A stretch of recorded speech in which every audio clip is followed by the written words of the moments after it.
Hello, hello everyone, and welcome to stream! Oh my god.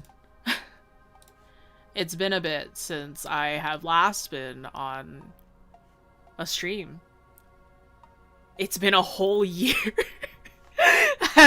Guys, I haven't been here since last year. Cue the obligatory year jokes. How are we all doing today? What's the vibe? What's the energy?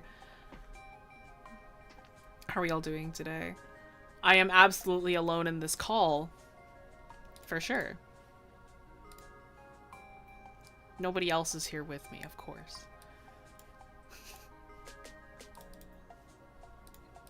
Yeri, are you around? Are you here? Oh, hello. There you are. Hello. I was like, I am definitely alone. Perhaps. Yes. Hello. Yes. There's nothing but a ghost near me, actually, right now. There's... I'm still living in 2025 right now, I think. Oh, wow. Okay. Yes. Surely a ghost of Christmas past. For sure. How does Yeri sound, everybody? Should I make her louder, quieter? Speak so they can hear you. Hello, everybody. Okay, excellent, wonderful. Should I make her louder, quieter? Crystal clear? Audio's good? Alright. Marvelous, wonderful, fantastic. Today... Sounds good. Okay, excellent. Today, as the stream title says, we are going to be going through some submissions, as we've gone through the various things over the course of the past, oh god, a couple weeks, I believe. You guys have been submitting some of your artwork that we are going to be taking a look of. We've picked about 6 different artists that we're going to be going through. 3 on my end. Am I quiet? Am I a little quiet? I'll turn myself up a little bit. Maybe I'm just loud. Perhaps you're just loud. I think I do have you actually pretty loud. I mean, it doesn't matter that much. It's like I can turn you down a smidge. If Jessie's quiet, that's a problem, because she's usually the loudest one. Okay. All right. Okay, calm down. How's that? Just tone me down, tone me down.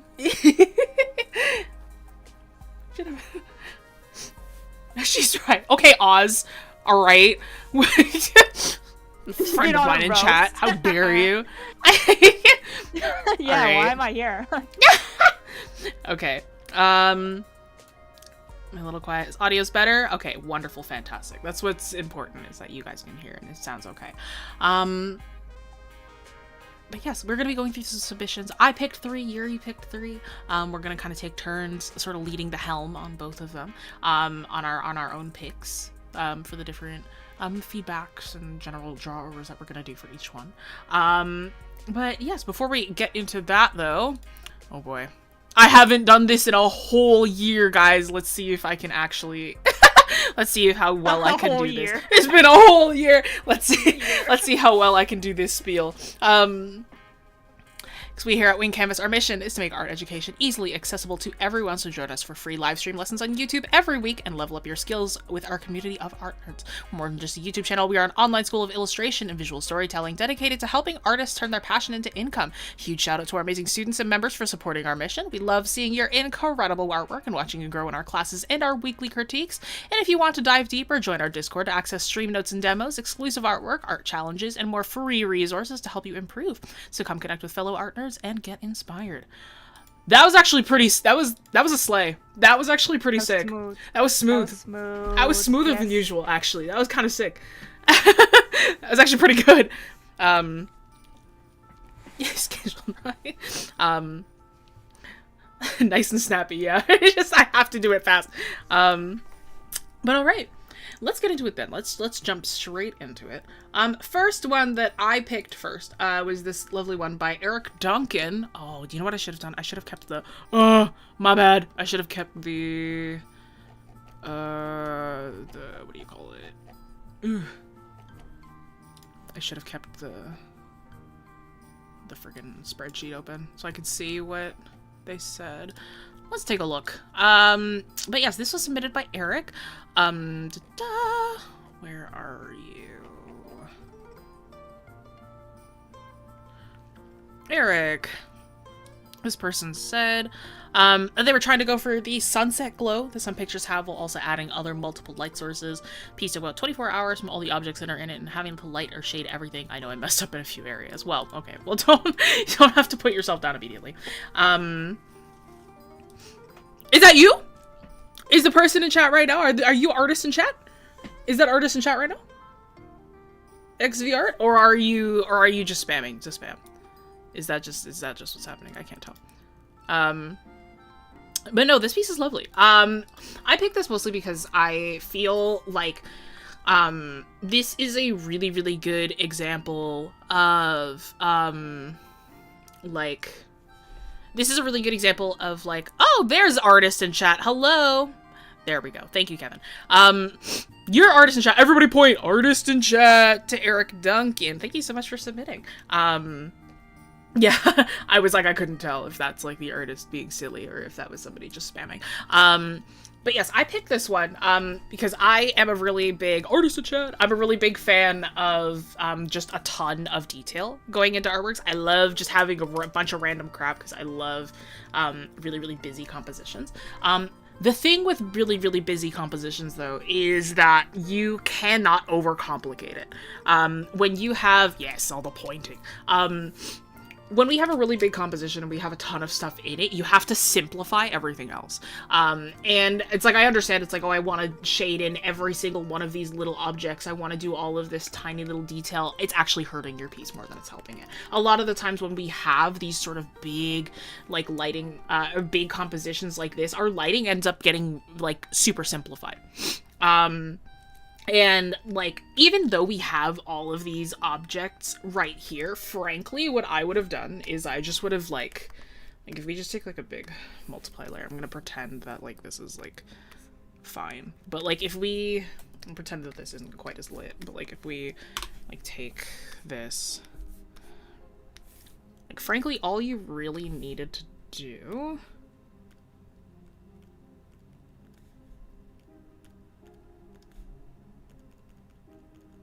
We're just gonna pretend. Oh no. See, that's the problem with using polygonal lasso, is that you can't be quite as fast as you want to be. Could I use the magnetic wand? Yeah, I could, but I don't want to.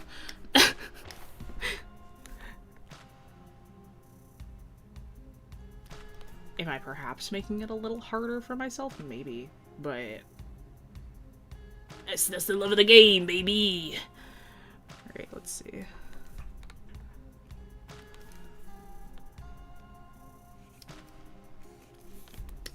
But yeah, it's like, frankly, all you have to do, right, is like, if I took this whole wall, right, it's like, I know we want to shade in all of these objects, and we want to do all that, but frankly, if you just took this, like, let's just fill it in like this, like, kind of purpley, yeah, just like with the multiply, and then like have the lighting slowly come about on this side,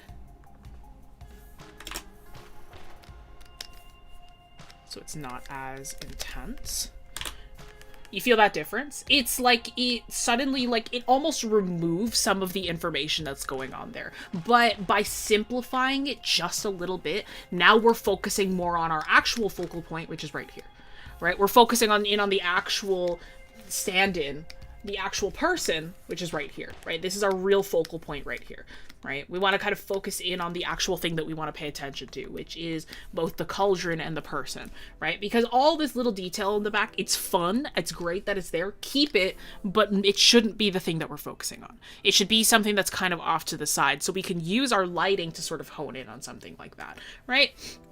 So it's like, we can get rid of that. We can even, like this cat here, it's like, we could, like, because this is all in shadow, it's like, we could even, like, we could even do the same thing. It's like, get this cat in shadow here, right?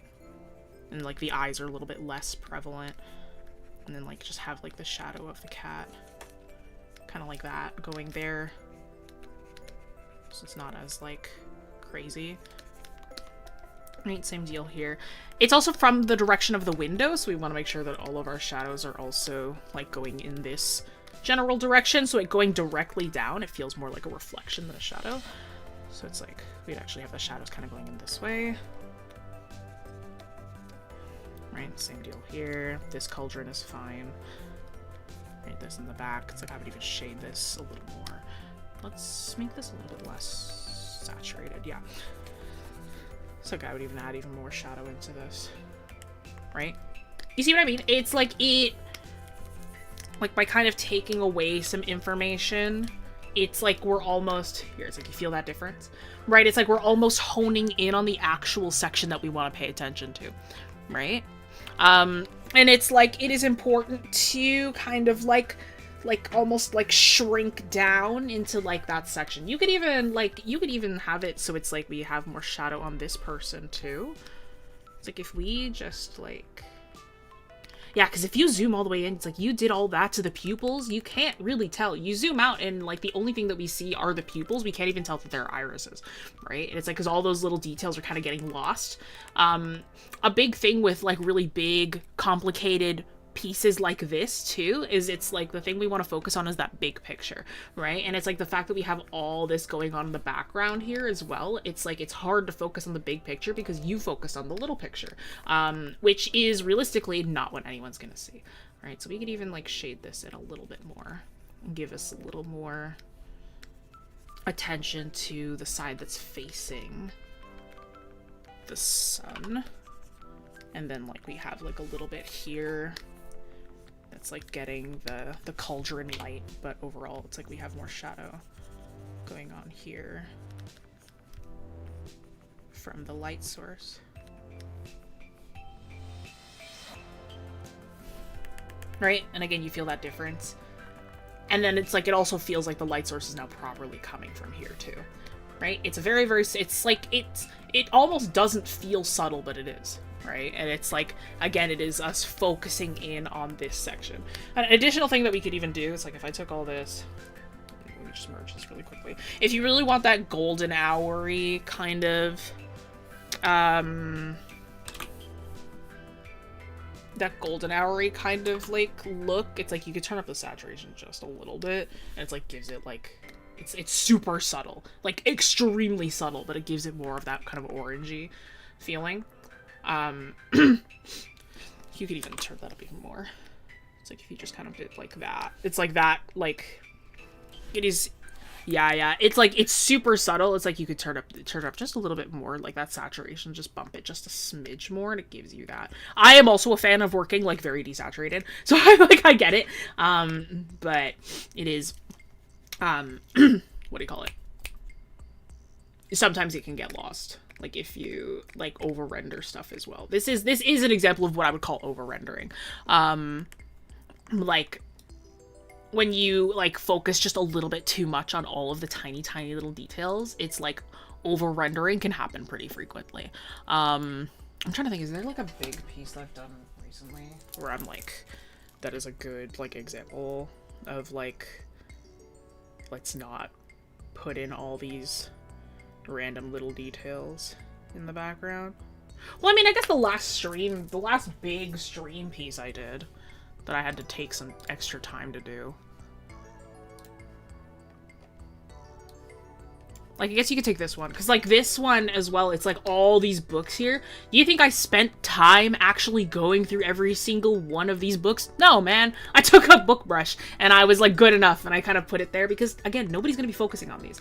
I zoom in, and it's, like, it's so clear that I just used a brush and, like, went through it all, right? But you zoom out, and it's, like, that's convincing enough, right? We're not really, like, focusing in on any of that. We're focusing on, like, the main thing at hand. So, again, with, like, our lighting, we can focus in on the areas that actually are important. And it's like you can kind of let all these little details fade into the background. But yeah, I've got about maybe 6 minutes left with this person. You got anything to add, Yeri? Or? Yeah, I guess so. Yeah, tell me. Yeah. Speak to me. Show me. Yeah. No, I think it's very detailed and it's great. Everything that Jessie mentioned, I completely agree with. One of the things that I do want to add in my background case, like, because I'm mainly in animation, and one of the main things we look on is like actually how high quality of a background sometimes we need to get to reuse the background in animation. So I thought it was quite great that you're working so detailed with the background, even though in this case, because it's an illustration involving two characters, you could tone down the background. But if this was like an animation background, I would say it's really good. If you zoom in, like right here, for example, you can still kind of use it as a background for something else, like if it was an animation scene, right? So, and or if you can go like somewhere over here, like it could be another like scene kind of thing. So I like the fact that, you know, you're going very detailed, and if I zoom in here, I can still kind of like work with it, and I can probably imagine like something jumping out of the pots and going elsewhere as well. So all that is good. Since we are talking about lighting and shading, I guess. I say yeah, there's like a lot of light source coming from left and right, so that you have the one coming mainly from the sun, and then I see a bit of like this effect coming from this this pot right here, and then you have two candles as well.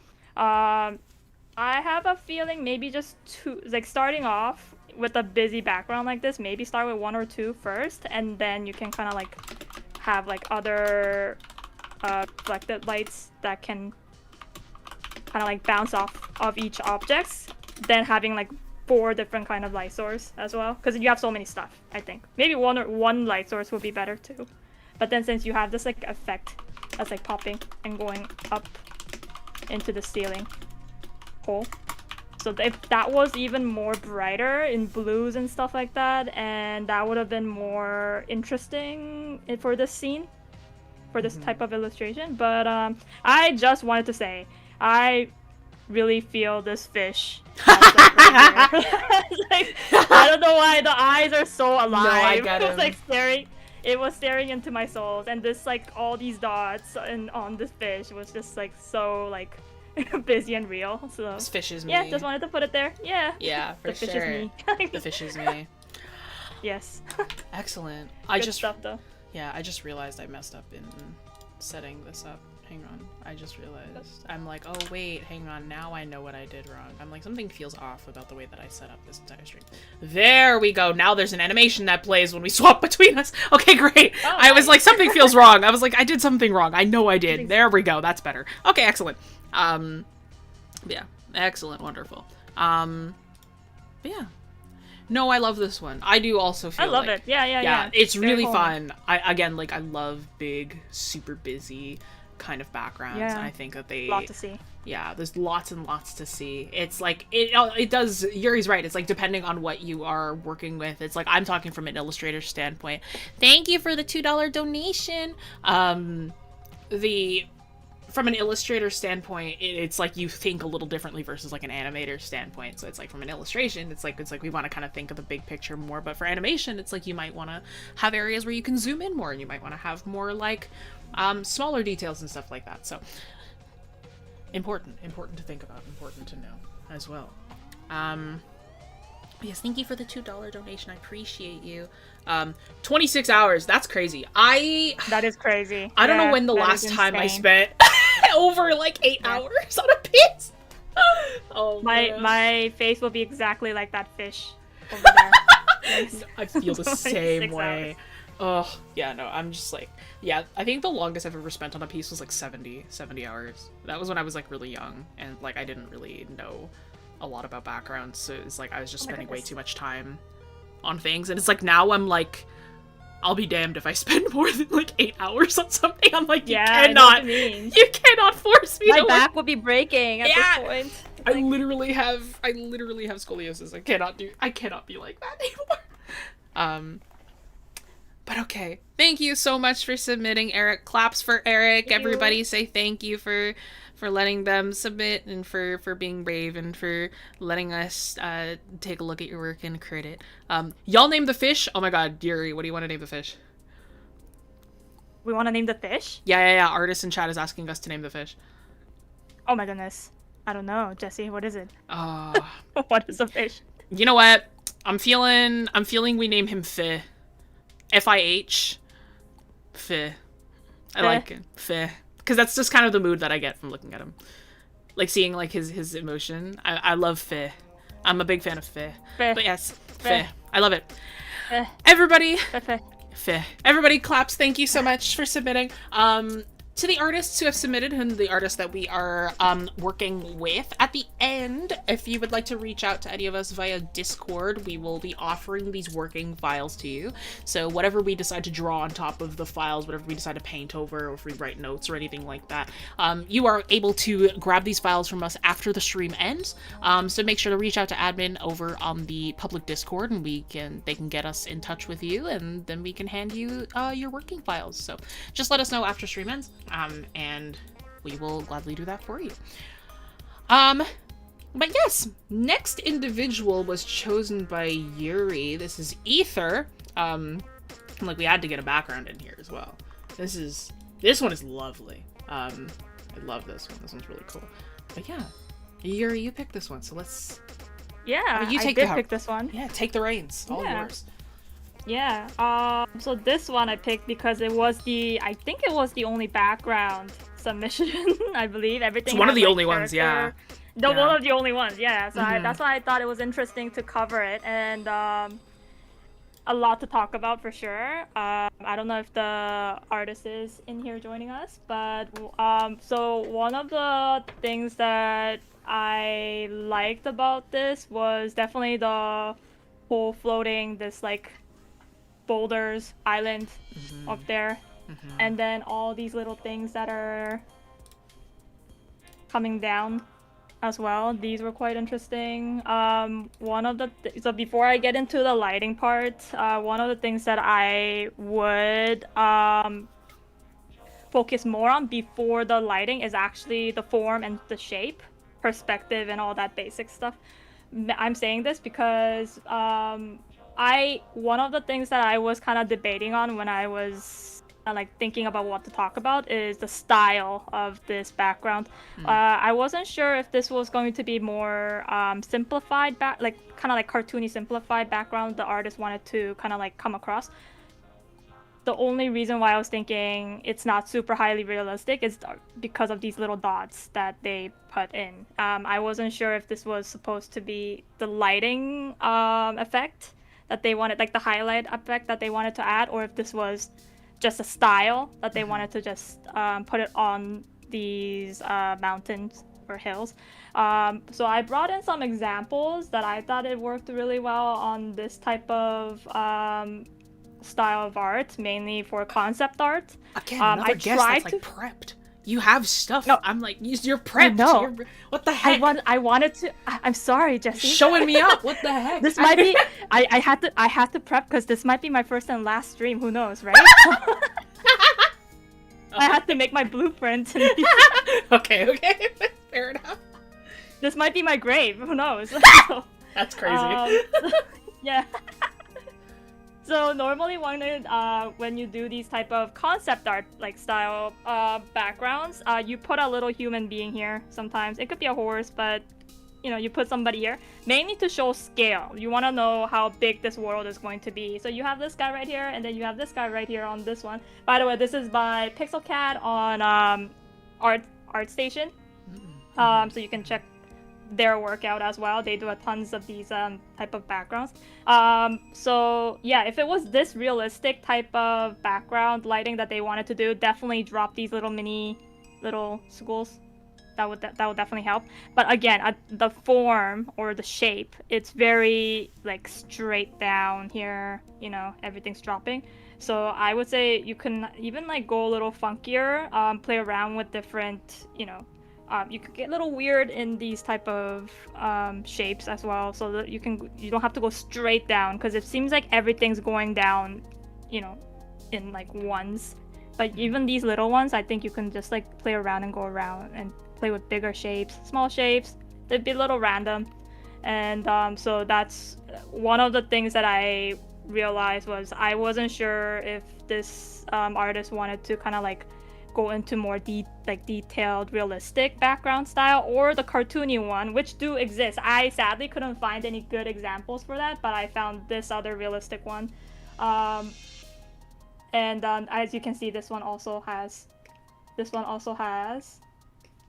a character riding I'm gonna guess that's like a ox bison. or some sort of animal. Yeah, Bison, I guess. So yeah, it really tells about the world that this illustration is being drawn for. So yeah, you can definitely kind of play around with it. Okay, so going back to the lighting part, I think one of the parts that I wish to see more of in this case was kind of like I guess the depth of space is lacking on the floor, like on the ground. So it's all quite a bit one color all here. So I feel like there could have been more shadow area here. So let me get rid of the red mark. Then get this out.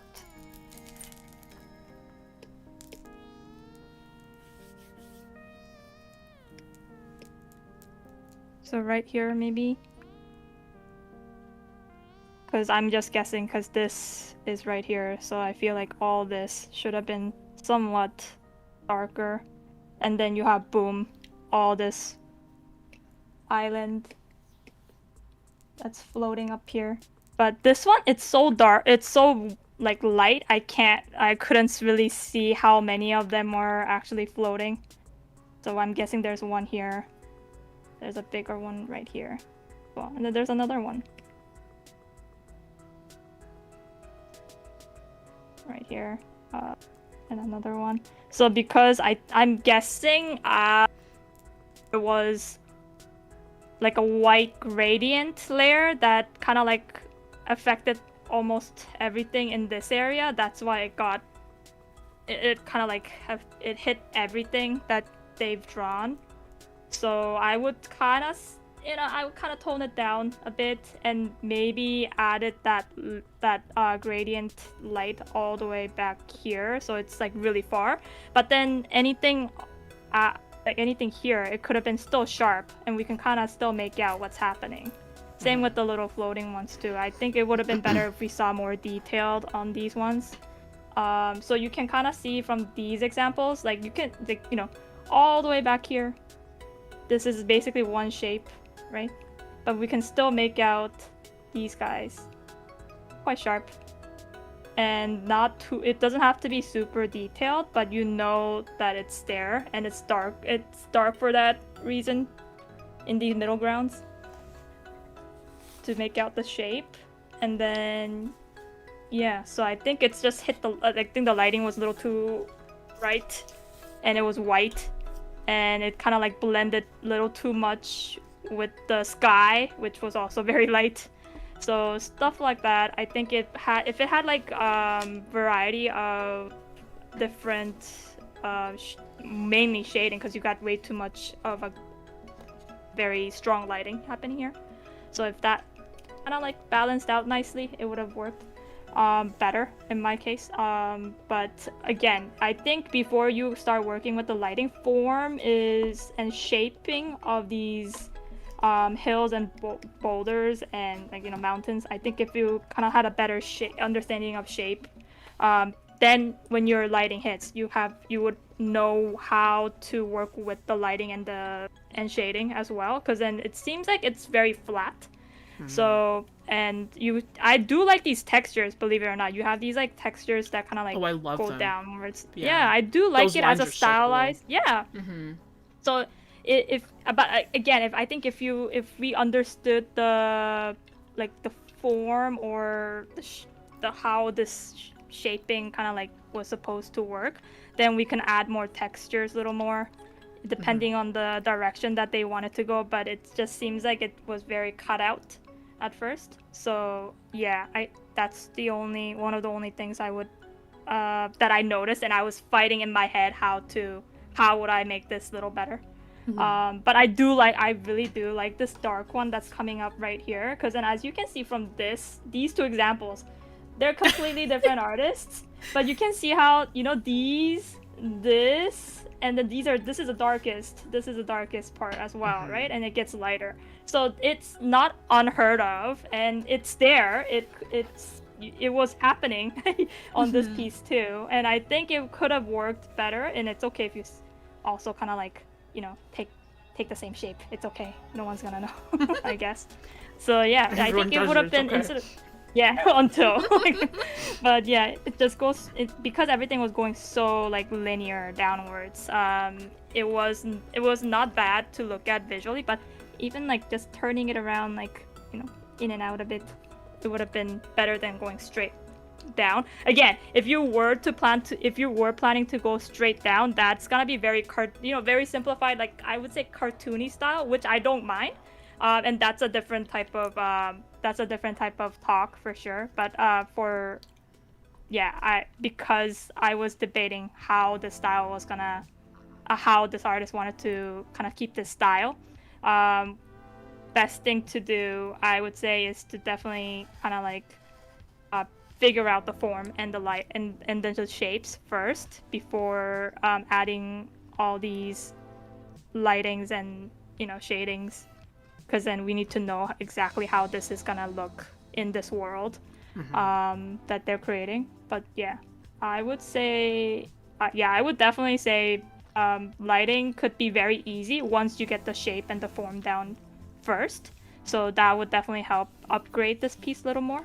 But definitely look at other background artists in games and animation and all that, because then they have very good method of kind of like separating the background from foreground, middle ground, and background. So yeah, I think it will definitely help visually seeing all these similar pieces, because I brought this from two different artists, but you can see the similarity of like how they broke it into like parts. So I think if you add similar skills, it would definitely help out. Yeah, but I do like these little mini ones. I do like it. If you want to keep it, then we're going towards the more stylized background. But yes, I don't know if the artist is here, but it would be great if yeah. It doesn't seem like it, but that's okay. Yeah, that's fine. Yeah, all good. Yeah, Jessie, do you have anything to add? Yeah.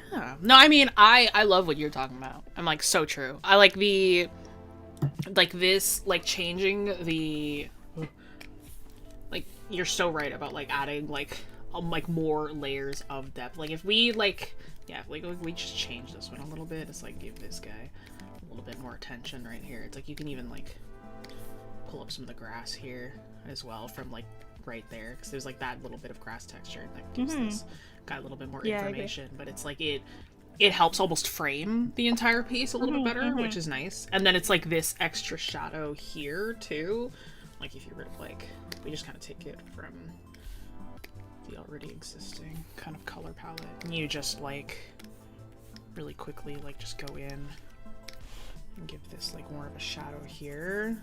Like, yeah, boom, instantly. It's like that gives it like, because like you zoom all the way out and it's like now this feels, again, you feel that difference. It's super minor, but you can feel that like difference in that framework, just like completely helping that like move forward. You can even have some fun with down here too, because this is like grass, and you can like give that a little bit more texture to match the texture that's down there.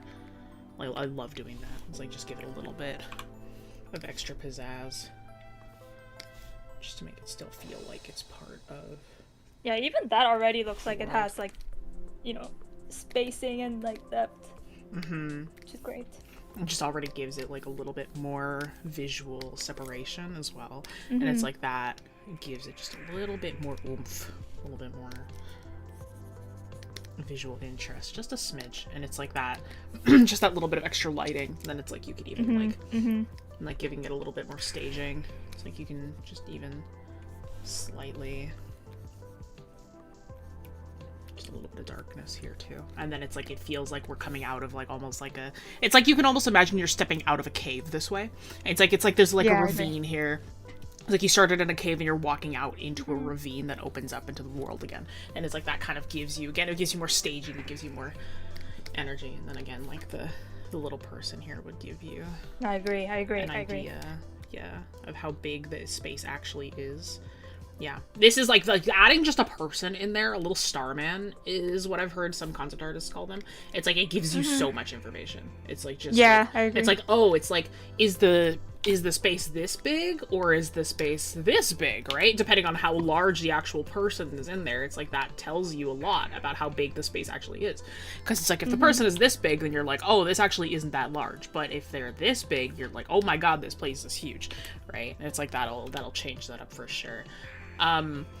One of the things that I like to do, right, this is a little bit cheaty, but like one of the things that I personally really love to do is it's like at the end of a piece, one of the things that I do is I just like, I take, like a layer that's over top of everything. I take like a big soft brush, set it to black, and just make it as like low opacity as possible, and I'm like, what areas do I think probably need a little more shadow? And I'm like, okay, I'm like, I probably like here, it's like I might add a little bit more, like right there, it's like I might add a little bit here, right, a little bit around the bottom of the grass here. It's like I kind of want to darken this up just a smidge. It's like just give that a little bit of extra, you know, right? And it's like, it's very subtle. But you notice that it gives us a little bit of just a slight bump up of the shadow. It is a super, super subtle, just last little note. But again, it's like it adds a lot, actually. It's like it really changes the general feeling. What this is with some objects, depending on what it is you're doing this with, these are occlusion shadows, and occlusion shadows are caused not necessarily by light source, but they are caused by proximity of objects to one another. And if you have an area like this, where it's like the light source is kind of being blocked by just the length of like the rock that you've got going on here, it's like you're gonna have a lot more occlusion shadows than you might think. And it's like you never want to forget that. It's like you want to make sure that they're always kind of there. And again, it does give like that extra little bit of depth and a little bit extra like atmosphere that you wouldn't have had before. Right, again, it's like with all the changes, you feel that difference, right? It's very small. Do you think it'll be better? Sorry, do you think it'll be better if the sky was blue? I know that sounds weird, but then because it's so white. Yeah, like, I mean, maybe. You know what I mean? Like, I get maybe that. It doesn't have to be too light at the, like, you know, the sky doesn't have to be that light. Yeah. I think it is. You know I kind of love it because it like it gives like the feeling of like just stepping out for the first time. But you are right though. Because it's bright. Yeah. You are right though. Yeah, like, and I what was you just thinking. You could also like, because the thing that the sky does sometimes too is that it's like it starts off as very white at like the bottom, and then like slowly it becomes more blue as you get closer to the top. So you could also like just really subtly, like if you just really subtly did that. Yeah, I agree. Yeah. There. It doesn't have to be super like blue, but it doesn't have to be super. Yeah, but if you just did that, ooh, that's actually kind of fire. That already looks good. Yeah, that's kind of fire. Yeah. You're right. You make my job look so easy. Yes, good. Yeah. It's like it just gives it a little bit, just a little bit, and it's not. Again, it's like really subtle, but it does kind of give that. Yeah. Whoa, that's fire. You're right. Wow. Yes, that's fire. Good job, Jessie. Yes. You're the one who suggested it. That's not me. You're my Adobe tool right now. It's true. Nice. But yeah, no. It's like that does give it that subtle little change of atmosphere. That's really sick. Yeah. But yeah, and like kind of what Yeri was saying, it's like these like little techniques that I'm seeing here, this line work, these like etchings in for texture, it's very stylized. I love it. As I love super stylized work. It's like I'm doing very realistic techniques right now, like using like a soft brush and kind of going in, and like it's very, very concept arty is like what's going on. But you could very easily take all of these techniques and like translate them into like more etched work, more like this almost like lasso tool kind of look. Like if you wanted to do, like if we just kept this the same, and then if we kind of removed these guys really quickly, if you wanted this like etching back in here, like if you wanted this like shadow and you want to kind of keep this like more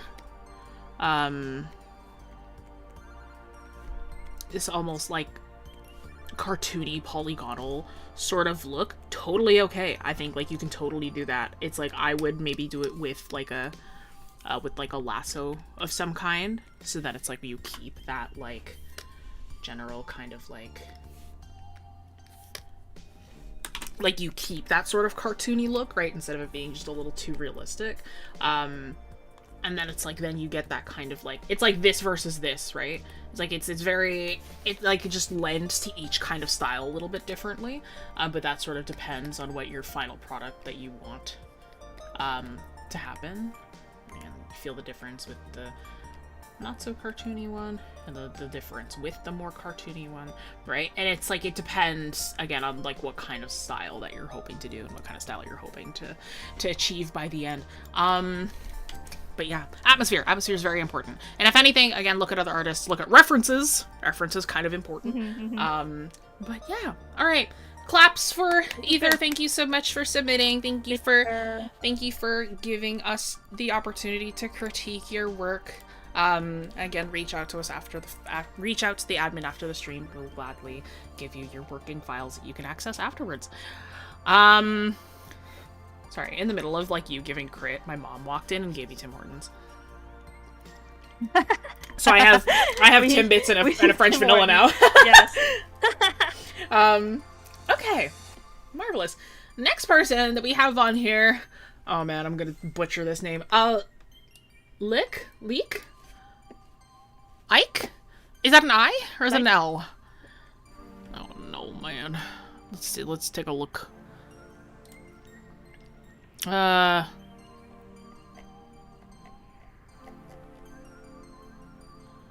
This is pretty. Leek. It is very pretty. It is an L. Leek. I'm gonna say leek. Because I like the sound of that more. Yeah, it's an L. This is Leek.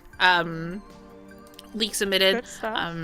They said that they feel like their art is kind of flat without strong lighting. Not really sure how to shade the hair yet. First, also a total mystery to me. I'd really appreciate any advice or tips. You got it! Beautiful thing about styles like this, for me personally, is that it is like, it's like painterly, but it is also cartoony enough to where you can do, watch this, alright? Easiest thing ever, okay? Because it's like, you're right, it's like having some like dramatic lighting would definitely like alter this like crazy. I think would make it like way better. Check this out, alright? Because you've already got this like very painterly, kind of like, it isn't necessarily like flat, it's just, it's almost lassoed in. Like some of these shapes, this right here feels lassoed. It's like you lassoed and then filled that in, which I like. I love using the lasso, personally. I'm a big lasso person. But the best thing about, like, styles like this is you can start really simple and already get really good results. So, let's kind of keep this cool theme going on. I'm gonna go with, like, a cooler kind of shadow just to match that mostly. And we can go with, like, a warmer lighting to kind of drama it up. But really easily, it's like, just based on like it's like you've got like this really bright kind of like color up here, it starts to fade down. So we're gonna say that this is like a top-down kind of lighting that we've got going on here, because the shadows that you've already got, like you've got some shadow going on here, it's already, it feels a little bit more occlusion shadowy rather than like shadow via light source for me right now.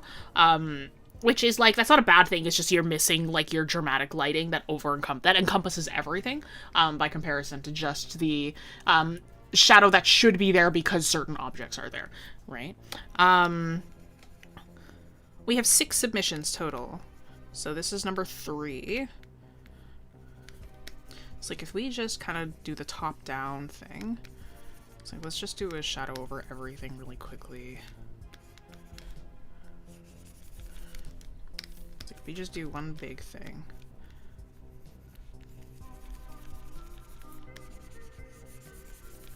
It's like there are some areas where the shadow feels more obvious, like the edges of the fur here, but then it's like on the actual character themselves, it doesn't feel quite as obvious. It's like you get this kind of shadow going on in here.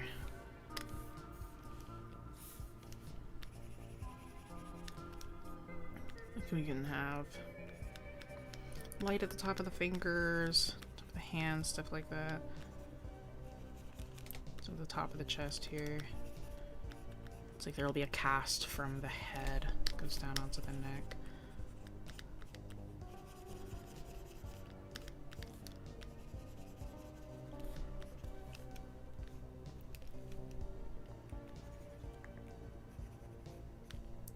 of the forehead, top of the nose. A couple of Rembrandt triangles going on there. We love a good Rembrandt triangle in this house. Right? And then it's like that already, like, by not doing too much, it's like we've already gotten, like, more central with what we want our light to be. And that's, like, just with shadow. Right? It's like now we're just playing with shadow right now. And it's like, that's so simple. It's like we've already, like, bumped up the forms that we kind of want to show off, right? So we want to show off some of the face, we want to show off some of the body, right? And we can even lighten this a little bit. And then it's like, and then from there, it's like we can go an even step further, right? It's like, oh, I actually kind of want to bump up some of these shadows in other places. It's like, let's make the under the neck a little more intense, make under the nose a little more intense. It's like there's some spots here between the coat and the object, like the coat and the arms, that I'm like, I kind of want to darken that up a little bit more too. It's like, let's deepen that as well. It's like, you've already got some of that going on in there, right?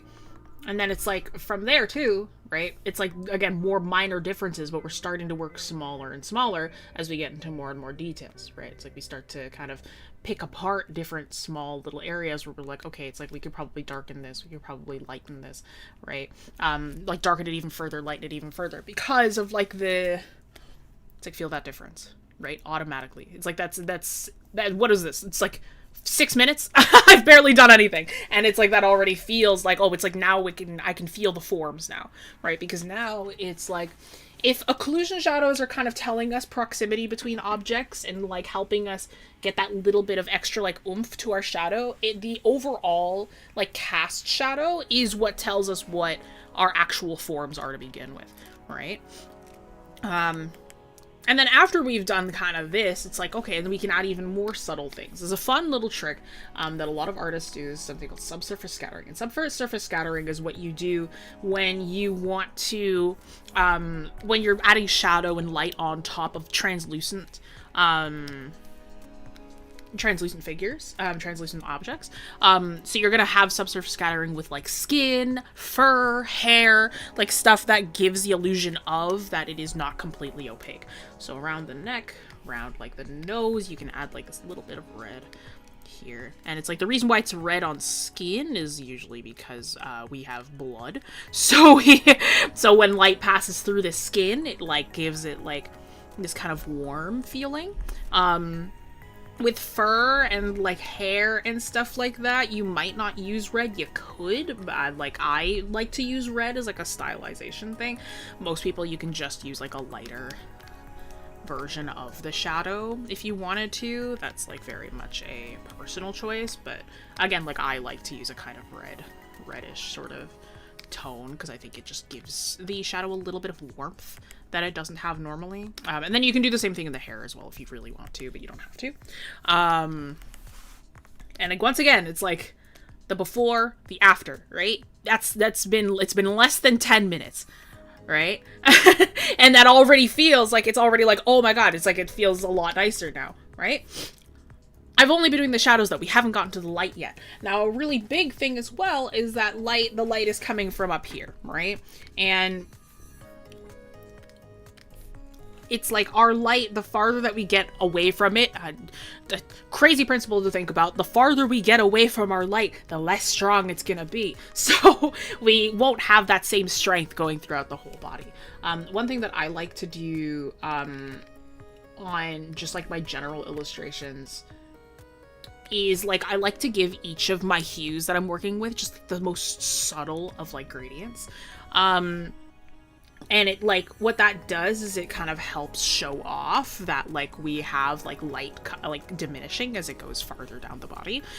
So it's like, it's not super intense. I'm gonna use a textured brush kind of similar to the one that you're using, and just add a little bit of light going down the entire form. It's like, it's not too crazy, but it's enough to where like it just gives us a little bit of extra lighting here and there. Again, really subtle, right? But you can again feel that difference, right? It's like if we put that there, right? You feel that difference. If it feels like the light is diminishing as it gets farther and farther down the body, right? I'll show you an example. Like I did a commission recently. If you're not into spiders, perhaps don't look too closely at this one. We're not doing. It's not a full spider. It's a spider woman. But she's got a maw on her, and there's a couple of funky legs. So just there's your warning, your singular warning. But with this one, right, it's like you get lots of swaths of like big solid color a lot of the time, especially when you're doing stuff that doesn't have super crazy lighting, and it can make the colors feel really flat. A thing that I like to do is just like add just subtle gradients within the actual color, and it's realistic because all it is it's just the light diminishing from the top of something to get to the bottom, right? And it's like it gives like a very, very subtle, like as I'm turning the layer on and off, you can see very, very subtly how it changes everything, but it really adds a lot. So you can do the exact same thing to this person here. It's like you can add like subtle gradients starting from the top of like the light and then getting down to the bottom, right? But we're not done yet, and we can do even more. So let's say now it's like, oh, we've got this really nice kind of like light source, we've got the shadow, we've got all that, but we're missing, we've done more extremes within our shadows, we can do more extremes within our lights. And I can see you kind of have this on the singular shoulder here, we can do even more. So top of the nose, tip of the nose is going to be a really big culprit for like really intense lighting. Tip of the nose, kind of on the edges of collarbone, stuff like that. You're gonna have that be like a pretty strong culprit for like more intensive lighting. Like the collarbone here, you could even push that up a little bit more going on there if you wanted to. It doesn't have to be that intense actually. It could be just more like that. Yeah. Right? And it's like, but a huge place where you're going to want these kind of highlights is your hair. Now hair is actually strangely similar to water, depending on the texture of the hair, obviously. But if we're thinking of like very straight hair, very like straight hair or just like wavy hair, it's actually very similar to water. Where that kind of hair, that texture of hair is actually very reflective. So having those like really strong, like full shapes of highlights that kind of form around the head will help you a lot. And same here. You kind of started it with the upper parts of the pigtails here, but you could go around there more. Like you could bump that up. You could make that more intense, right? Again, feel that difference, right? Those like little bits of highlights will tell you the texture of the stuff that is going on. You can do something really similar with your fur as well, depending on what kind of fur that you're working with. If anything, worst comes to worst, work with reference. Your reference is going to be, your reference will help you like crazy, overall, right? But yeah, think of your forms. Again, like feel that difference, right? Just with like, what was that? 3 layers? Easy, right? I'll never understand people who have 75 just to light something a little bit, right? That was really, really simple. You make it look so easy. Yeah. You just make everything look so easy though. Because it's 3 layers. Yeah, 3 layers. That's all you need. It's just 3 layers, guys. 3 layers. Just 3. You only need 3. You don't need more than that. That's how I work. Like, I don't need that many layers. Yeah. But yeah, no. So at the minimum, all you need is 3 layers. You can add more if you'd like, but it's like the big thing. Number one is you think about is like, yeah, it's like your work kind of, it's like my work I feel feels kind of flat without dramatic lighting. So it's like, then add in that dramatic lighting. Sometimes that's what you need. There's nothing wrong with that. And a big thing is just always notice where your light source is coming from. Always figure out where that light source is coming from. And then from there, that is when you identify, it's like Yeri mentioned, you got to identify your forms. You got to identify where on those forms the light will be hitting. And then, like, from there, then you add, like, all those finishing touches. Like, you add your subsurface, you add your little highlights, you add your maybe if you wanted to get really fancy, you could add bounce light, too. It's like, maybe you have some extra, like, a secondary light source from the bottom that can, like, maybe lighten it up, you know? And just make it a little bit different, right? But, yeah. Wonderful, fantastic. Have anything else to add, Yeri? I think you pretty much broke it down very well. Yeah? You got anything else to? I had, you know what? Honestly, like it's so funny because then I was like trying to do what I would do, and ours came out quite differently. But I think it works better on. Yeah, I think it looks better on yours. In a sense, yeah. Because then I think it fits better in your style because yours is a very like heavy like cell shading. You know, like it breaks like the light and the dark kind of like breaks in like a clean line. And because this artist kind of already started off with very clean kind of like shapes, right? So and there's barely any like gradient like blending on it. So I think it fits better on yours in your style. I just added this one layer to make it look like she's glowing around because she kind of reminded me of that one girl from Avatar, Last Airbender. You know who that girl is? The Moon Princess girl? Yeah, I forgot her name. I forgot her name too. I know who you're talking about though. Yeah, but she was there for a moment and then she became a moon. So I can't remember. She was just there for one episode, I think. But yeah, so I just did that in some sense. But who is it? Sorry. UA. Oh, UA. Oh, yeah. That's it. Yes. Yeah. I almost remembered. But yeah. So I think I really like the style. So I think as long as they are happy with what you have done, it would definitely fit better in her style. I think what everything you mentioned to her, to them. Yeah. About for this character for sure. I think it's so pretty. Yeah. And it's definitely much more better on your screen. With yours, yeah. I think this is I think she's a Valorant character. I can't. Oh, is it a Valorant? I believe so. I've never played Valorant, but these pigtails remind me. I feel like I've seen this character around. I just can't remember. Yeah, where? Yeah. Because there's so many games these days that I've seen characters of. Hang on. Let's see. But yeah, this one's really pretty though. Yeah, she's very cute. I think unless I'm really fried and it's just a completely unless I'm stupid, which is like that is absolutely a possibility. It's like don't give me credit. Yeah. I could be dumb. You get all the credit. Yeah. You get all the Tim Horton coffee. It's okay. Let's go. Am I sitting here with my French vanilla and my Timbits? Yes.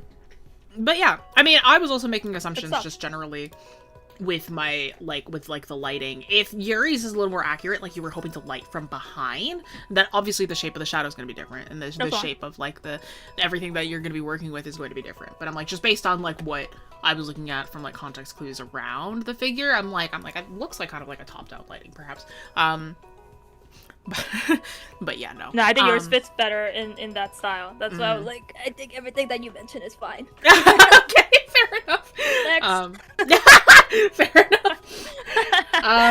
All right, then claps for Leek, everybody. Thank you so much for submitting. Clap. Claps for you. We'll again reach out after, or you should reach out after the stream if you would like. Reach out via Discord to our admins in the ! Discord and the public Discord and see what admin can do for you. Open a ticket and they will gladly get you in contact with us, and we can give you the feedback, give you the working files after the fact. We will be giving you PSDs, just letting you all know. PSDs, however, are universal working file types. So if you have a digital art software, which I'm assuming you do, considering you submitted digitally, you will be able to open the file. So most programs are able to read .psds, so don't worry. Especially like most of the people here, you guys work in like Clip Studio Procreate, both of those easily can open PSDs. So don't worry too hard about that. You will be able to take a look at the layers that we worked with. Okay, the next person that we have here is picked by Yeri. That's Mr. Dragoon. Let's flop over to Yuri's over here now. But yeah, this one is all yours. Take it away. Yes. So I picked this one because I thought this was quite interesting, along with another submission by, I think it was Owari Duck. I had it like, you know, I was staring at both of them to decide which one to choose, mainly because those two I think were the only ones that had like light source coming from an effect, I think, of their skills. The character was using a skill, and then that was the lighting. Well, that was where the light source was mainly focused on. And I'm sorry, Ori, that I didn't choose yours. I don't know if you're in here, but it was a very close call between this one. But I hope you can kind of like use this feedback on yours too. It's quite similar, I guess. But so this one, again, I haven't watched Sonic in a very long time, so I had to do some research. On Blaze. Blaze like, the cat. Excuse me? Like, who's this? This is Blaze the cat? Yeah. Blaze the cat? Yeah, I'm like, Yeah. Blaze the cat in from Sonic. I'm like, I only know Sonic and Tails, I think. But then, okay, who is this? And then, so I had to do some research. Good thing I did, because then, one of the things that I realized, one, I don't know anything about this character. Second, I just the know her first thing, yeah, at least you heard of, but I was like, who is this? Who but so one of the things that I realized and I was really confused about was before we get into the fire effect and everything, this thing confused me a little, so I had to do research. I think this was the piece that made me think I need to grab images and get myself prepared. This one right here, right? So without seeing the reference, I wasn't sure. Yeah, I wasn't sure what this was. I was like, is it a lemon? Or LOL. does it have a lemon? You know what I mean? Like, I wasn't sure what this was. Is it a mouth that has like teeth, coming at? Like, I wasn't sure what this was, so I had to go. Yeah, gold teeth, exactly. So I was just not sure. So that's why I did research. Good thing I did, because it happens to be a piece of I guess it's a necklace. Yeah, it's jewelry. Yeah. That's awesome. Imagine I just went straight in and said it's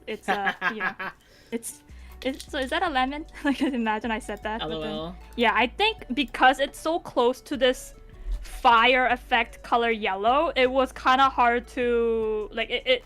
I think I went straight into that part right there.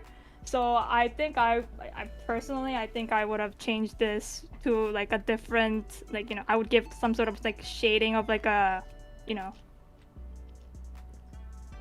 to like show that it's this kind of like different, I don't know, it's a different material here than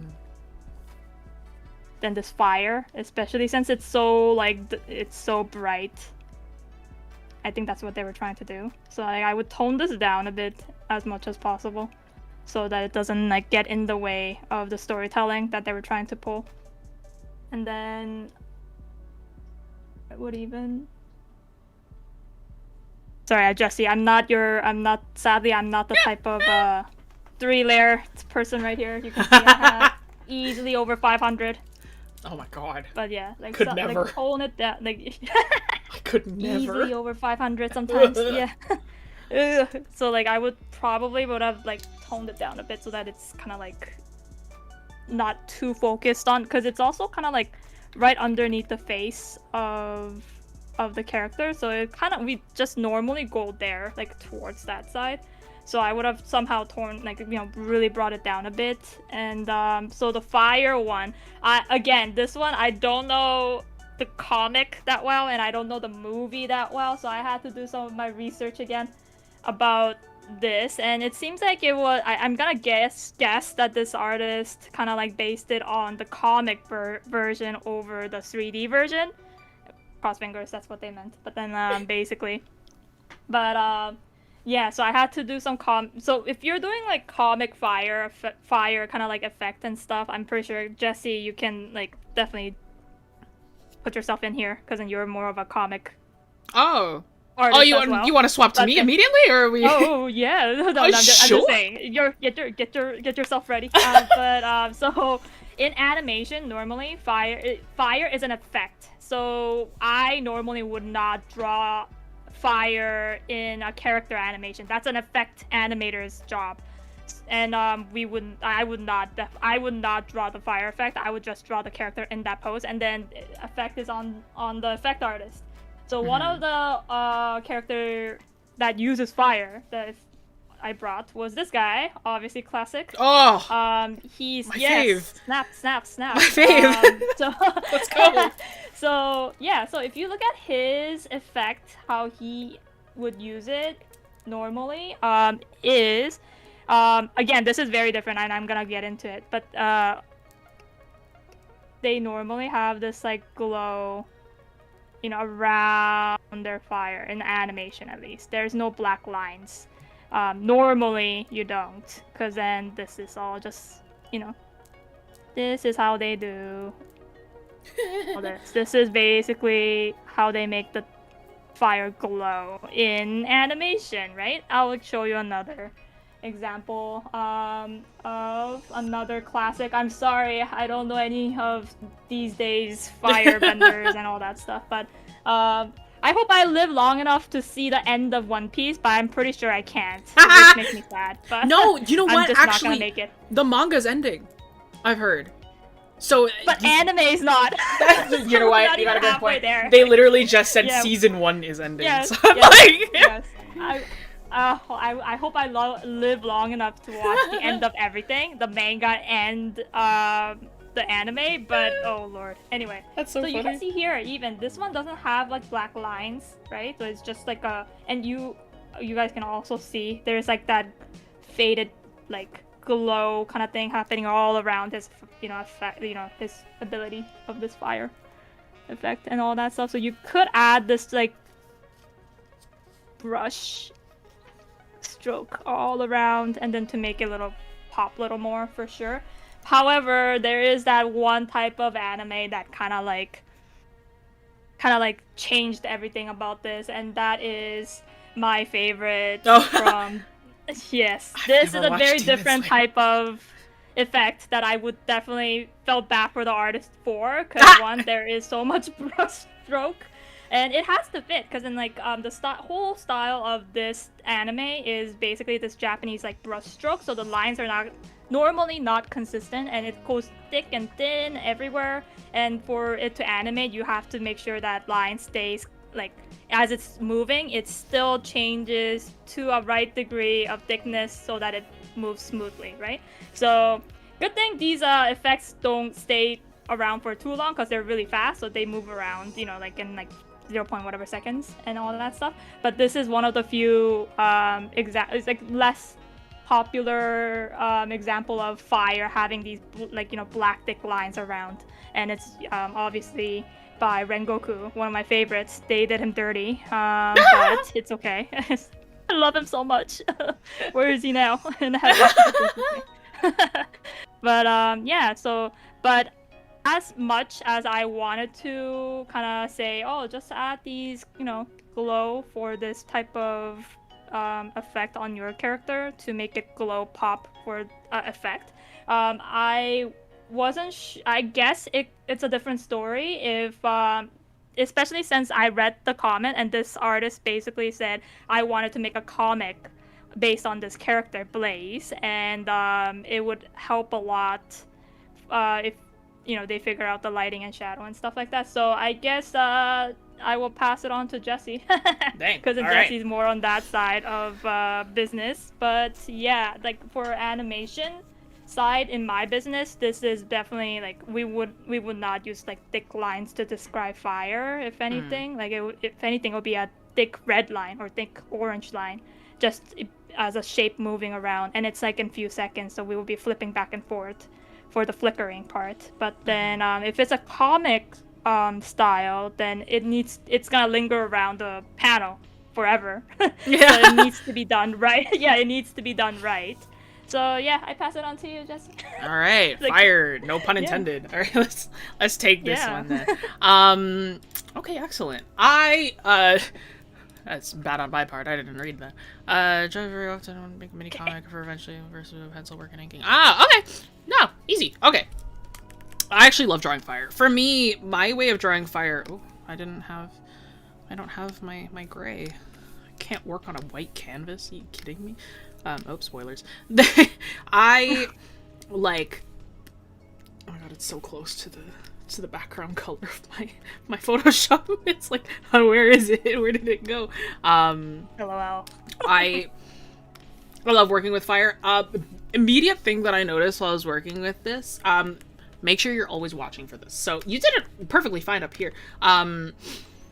If you notice right here, the color of the lighting that is bouncing off of the fire is a darker value than the white that you used here for the legs. So make sure that you're always paying attention to that. You had that gray up there, so I guess maybe you just accidentally forgot to turn the layer back on. But just make sure that you're always keeping track of that, because we want to make sure that like our values are also still in check. We're not really, if the light isn't touching there, yeah.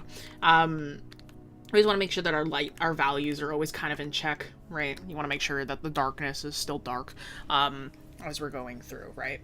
And like, yeah, I mean, like you had like, it's like I might, because there's fire coming here, it's like I might add some, this is all on one layer, oops, but that's okay.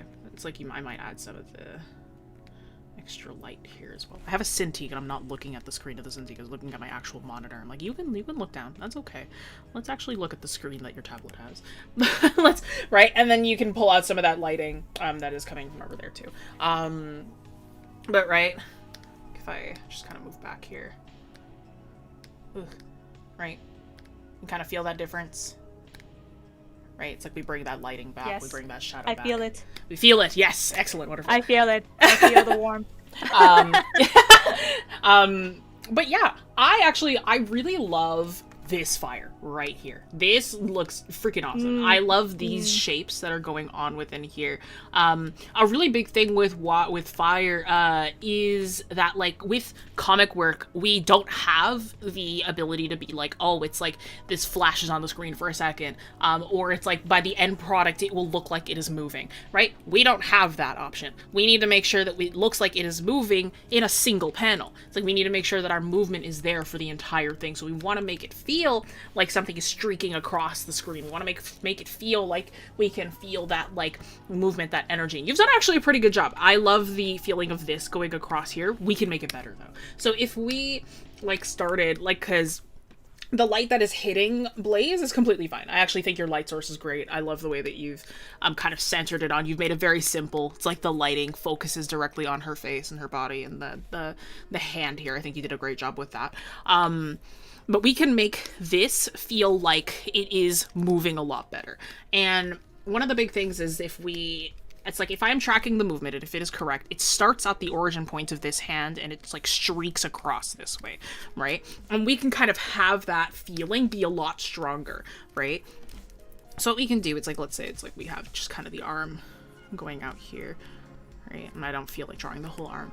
But what we can have is, instead of it like having texture all the way around, we can instead have it, if you imagine, funny enough, comics and animation kind of go hand in hand. You kind of have to think like an animator in order to be a comic artist as well. If you think about, if you've ever seen those like anime bits or like, yeah, the like scenes from anime where it's like somebody has like blood on their sword and they like whip their sword around and like the blood like flicks off and goes onto the ground. That's sort of maybe like the energy that you want, right? You can kind of feel that. Or like if you're, actually here's one that's more relatable. If you're in a pool, right? Imagine you're swimming and like somebody like splashes water on you and you're like, well, I'm gonna make a bigger wave. So then you swipe your hand across the surface of the water so it splashes outward, right? Think of that movement. Think of the energy that comes from that. There is a smooth line as it arcs from one side to the other, but the thing that arcs outwards is the other side, right? So then you can instead have a feeling like that. And you can feel that movement as it goes from one side to the other, and it almost feels like the element is streaking across. It's like you're causing it to move away, right? Not only is it going in this direction, it's like you have like the energy going from one side to the other, and then you have the energy arcing outwards like this, right? Like you're leaving it in your wake, right? And that sort of energy is something that you want to capture when you are drawing this in like a comic, right? It's like you want to make sure that you are capturing that energy. You want to feel that you're capturing that movement, that feeling of like something flowing from one side to the other, right? Again, you got to think like an animator. It's like, okay, what is the I was explaining this to another student at one point. If you like are drawing like action and motion within a comic, you're not drawing all of those frames. Most of the time, the two most necessary parts is the the anticipation and the follow-through are the two most important parts of like your quote-unquote animation that you want to draw for a comic, because those are the two main things that are going to give you the best looking motion and the best looking energy, because it's like you can feel the energy as it slowly leaves, and you can also feel the energy as it builds up before the actual action itself, right? So it's the same deal with fire. It's like we're right with this one, this is like the follow-through, right? We've ended the action, right? It's like those extra couple little frames that like make the arm go a little bit farther back than it should, and that just kind of gives it that more of like a natural kind of like almost like recoil motion with an animation, and it's the same thing that you want to create with comics, except there are no other frames, so you're just drawing that very last frame within that. And you have the right idea with the color. With fire, the best kind of thing that you can do is like you keep the lighter colors. With fire and like a lot of like the like heat energy, heat producing things, the lighter that the color is, the hotter it is. So yes, having the like yellow in like the direct center is the right way to go. And if I was to kind of translate that into this, it's like what I would probably do is I would keep this like shape like that, right? It's like we kind of keep that like that motion of it streaking from one side to the other as it like moves across. Another thing with fire is like try not to have like fire have the same shape as hair. It's like we don't really want this like we don't really want shapes that look like this, because that kind of feels a little bit more like fur. Fire tends to look better if you kind of constantly have it in like a, like almost like it's constantly arcing, kind of like that. Like it's always like got curves. It tends to look a little bit better when you like is drawn in that way. So it's like, let's say we keep up this sort of shape that's going on here. And keep up that arc, that feeling of movement. And then like as like we move outwards, then we can like, okay, it's like we can darken it a little bit more. It's like try and keep it really, really saturated as we move outwards into the edges here.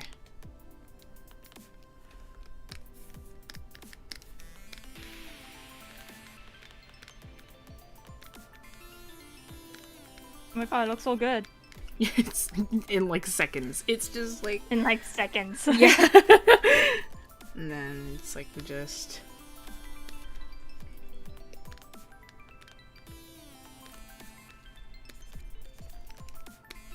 right. And then you can even do this fun little purpley effect too. It's like this one, I've never done like a little bit of purple in my fire. I might actually steal that from you. That's cool.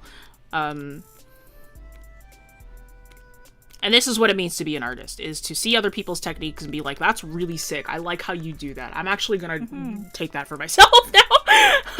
I'm gonna steal it. Yeah, I'm gonna steal it from you. That's pretty sweet. I've done that with students before. I think it is, like, me personally, I think there is nothing wrong with learning from other artists and, like, adapting techniques for certain reasons. And it's like, I think that we as artists should be willing to share our own techniques.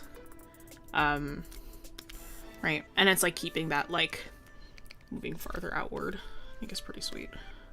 Right? And it's like just have it be like darker as you go out to the edges. But yeah, right? And like have that like, but again, it's like we start with that general like arcing. I could even do that.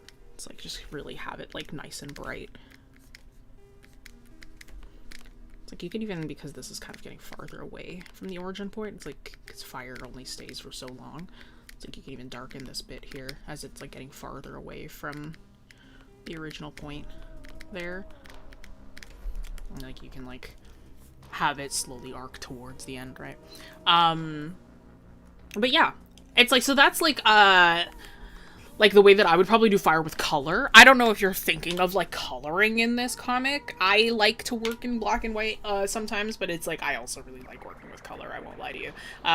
So like if you were just to like line this as well, it's like I would keep, the only thing that I would outline is just the general form of the fire itself. Like, I would keep just, like, you see how this, like, shape looks? It's like, I would just outline that and then focus the rest on color. Same way that you did it here.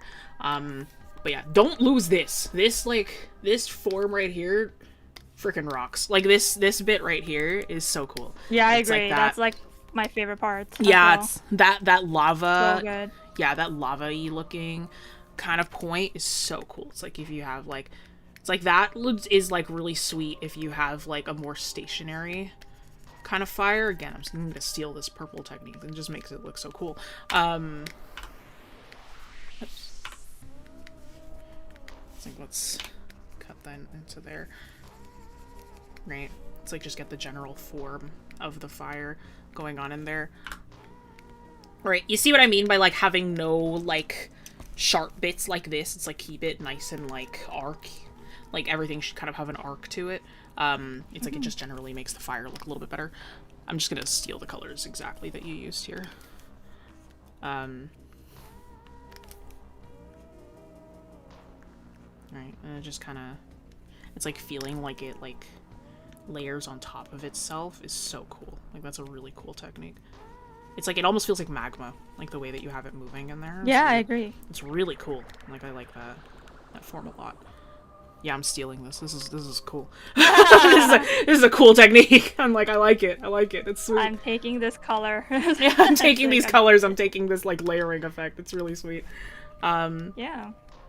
Yeah, and then you've got the right idea. It's like, keep the lighter colors closer to the center.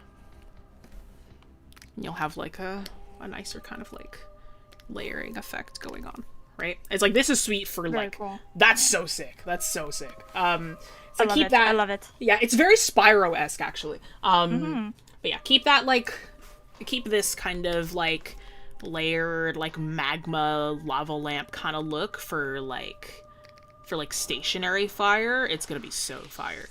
No pun intended. Actually, every pun intended. It's like, it's gonna be so fire. But, like, it's like, keep it for like your stationary kind of, like, globs of like heat and fire, and it's like, that'll be really good moving forward. But yeah, marvelous. I mean, that's about as much as I have to say with this one. Yeah, all good stuff for sure. Excellent, wonderful. All right, claps for Mr. Dragoon. Thank you so much for sharing. Thank you so much for submitting. I appreciate you. Thank you all so much for letting us look at your artwork. Thank you for letting us create you. Our technique about giving me credit is just there are consequences. I mean, it depends. Here's the thing, is that everybody's technique is inspired by somebody else's technique. You can't copyright a technique, right? After Spider-Verse did their thing, look at how many other movie productions did the same thing, right? It's like, I feel that, like, art techniques, like, grow as we as a society change and grow as well. There's a reason why there are art movements and why certain, like, what do you call it? Why certain, like, art styles have names. And it's because people picked up on those same techniques and have been doing them for generations, right? It's like, we had, like, it's like, now it's like people are like, oh, it's like a person draws like this, and it's like, it's like you're stealing from that person, and it's like, well, this person got it from this person, and this person got it from this person, and it's like, it's, realistically, art is just kind of about sharing our own techniques. If you are actively being like, I want to be exactly like this person, and I'm going to copy them one for one and whatever, maybe that's a little bit of a problem. But, like, if you are just like, oh, I love how this person decides to draw their noses, I kind of like that technique, I think I'm gonna pick that up too. Whatever, man. It's like, I think that, like, we as artists, that is kind of just how we've been growing for years and years and years. That's just sort of how it always has been. And it's like again, that's why we have realism. That's why we have Dadaism. That's why we have pop art. That's why we have, it's like, they all have names. And it's just, now it's like, we just have different, now there are so many artists and so many different techniques that it's hard to keep track of actual names of different movements, right? So, it's like, historically, we have always had movements, we have always had different ways of working with art styles, it's just now we have more artists. So we've always been learning from each other, personally. That's how I see it. Okay, next individual is the one that I have picked. This is Madison Gustave. What's the name of this individual? Where are you? Where did I pick this one? This is the last person that I picked. Oh, you didn't even put in words. You didn't even put in notes. You just put in your link tree. That's fine.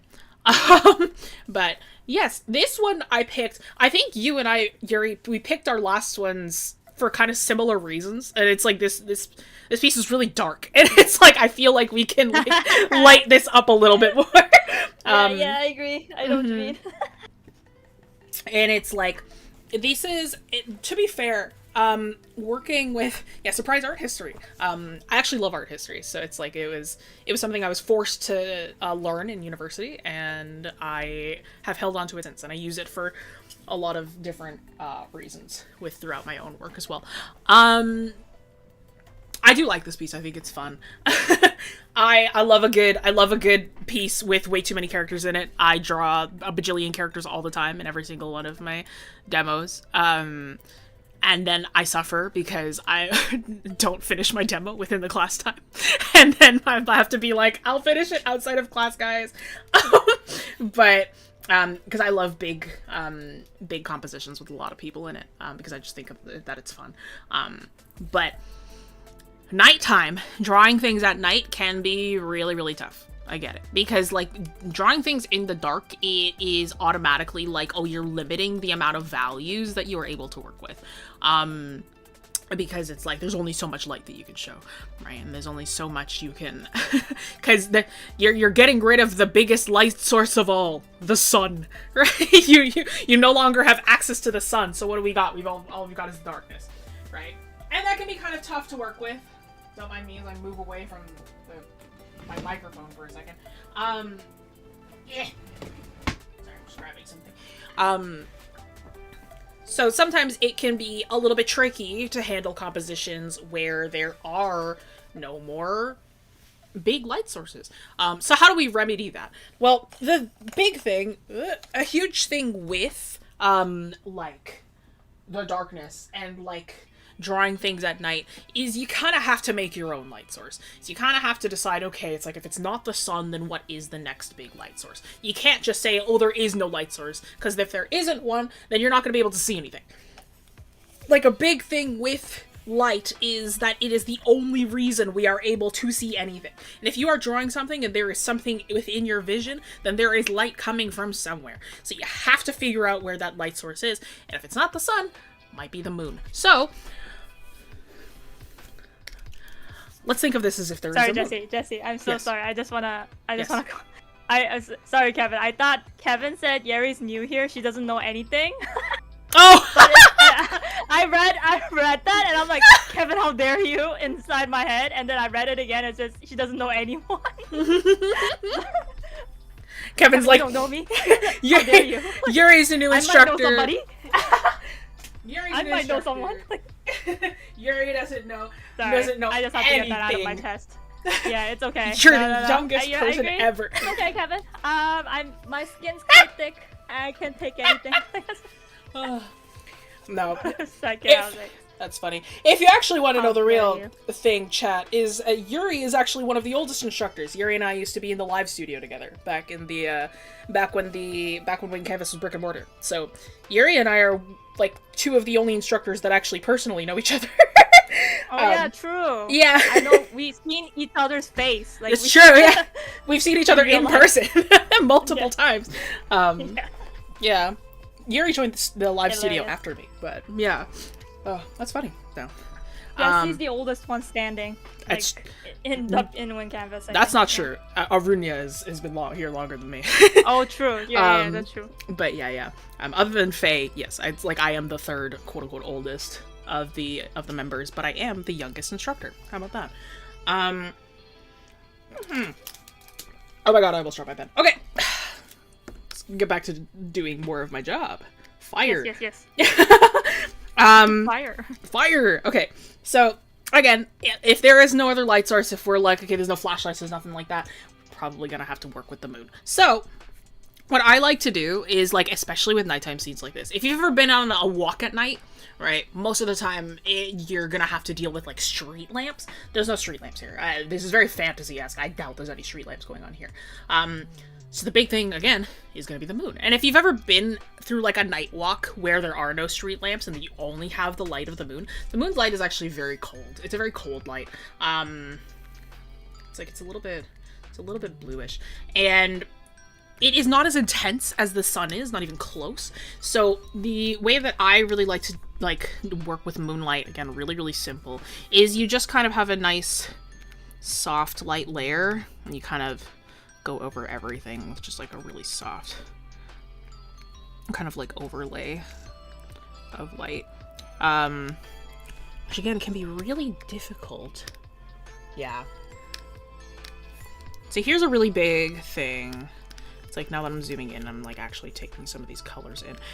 Here's a really big thing, and a huge reason why people say never work with pure black. It's like, I don't agree that you should never work with pure black, but I do believe that you should work with it, like, scarcely. And a big reason for that is when you work with a pure black, it means that you're not going to be able to lighten those values with effects as much. And it also means that you cannot get any deeper, right? You cannot get any darker than pure black. So, like, right here in, like, the jacket and right here in the shirt, unless I want to just actively take, like, another layer and, like, just go over all of the color like this, which, like, might be necessary, like, you're not going to be able to add any sort of light to that. Like, that's it. Like, this, like, area here, it's like this silhouette is also really, really difficult to read. This silhouette is really difficult to read because it's only silhouette, right? And it's already against a super dark background, so it's really, really difficult to read, just in general, right? Since, like, I would lighten up this a little bit, back of the hair here, top of the nose, Rembrandt triangle, that bad boy, right? A little bit of lightness here. And again, it's like I can't lighten up this at all realistically because, like, I can't. Like, not without... What do you call it? Not without, like, actively going in and kind of, like, changing the color completely. It's like I can't do anything with that. Right? And it's like keeping track of where that light source is hitting, right? So it's like it would just kind of be from up above, right? And it's like, it's really, really minor. Again, I haven't done much, but it does change the vibe, right? And then again, we can even have it from down here too, right? Doesn't have to be super crazy, but, like, let's lighten up the ground just a little bit around here. Give these characters a bit of shadow. So they kind of have, like, a drop shadow going on with them as well, right? Lighten up the ground just a little bit. It's like, let's say that this is, like, a little bit of a clearing that we're getting to see them walk through. Right? And it's like we can kind of keep some of this back here a little dark. We want to lighten up the bushes, perhaps, behind them, so that we can also frame the characters a little bit better.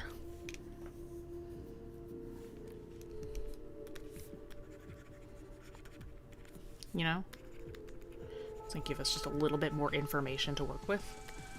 Because again, right now, it's like because we've used so much pure black, it is really difficult to read, like, some of the lighting and some of the, like, the silhouettes, right? Immediately, it's like, check that out. Now we can actually see some of the background, right? We can actually see some of the stuff that's going on. Oh, thank God. Yeah. Right? And it's like, just with a little bit of, like, that light, right? And guess what? It also still looks like we're at night, right? Don't be afraid. It's like, again, look at the swatches. We're still below the halfway mark for all of these guys, right? And it's like, we're, like, lightening up, we've a little bit, right? And it's like, it's not to a point where we feel like, oh, this is, like, daytime now. It is all still below, like, if we color pick all of this, it is all still below the halfway point. If we look up at that, oh. Hello? Yeah, I hear you. Oh, okay. Did you get cut off? Yeah, sorry. Stream dropped for, like, half a second. Am I here? Okay. Hello? Hello? Sorry, I just watched, like, everything die for a second on my left. Is it windy? Is that why? It was snowy a little bit ago. Oh, maybe that's why. Sad Canadian weather. Yeah, I know. Hang on. Hopefully it will.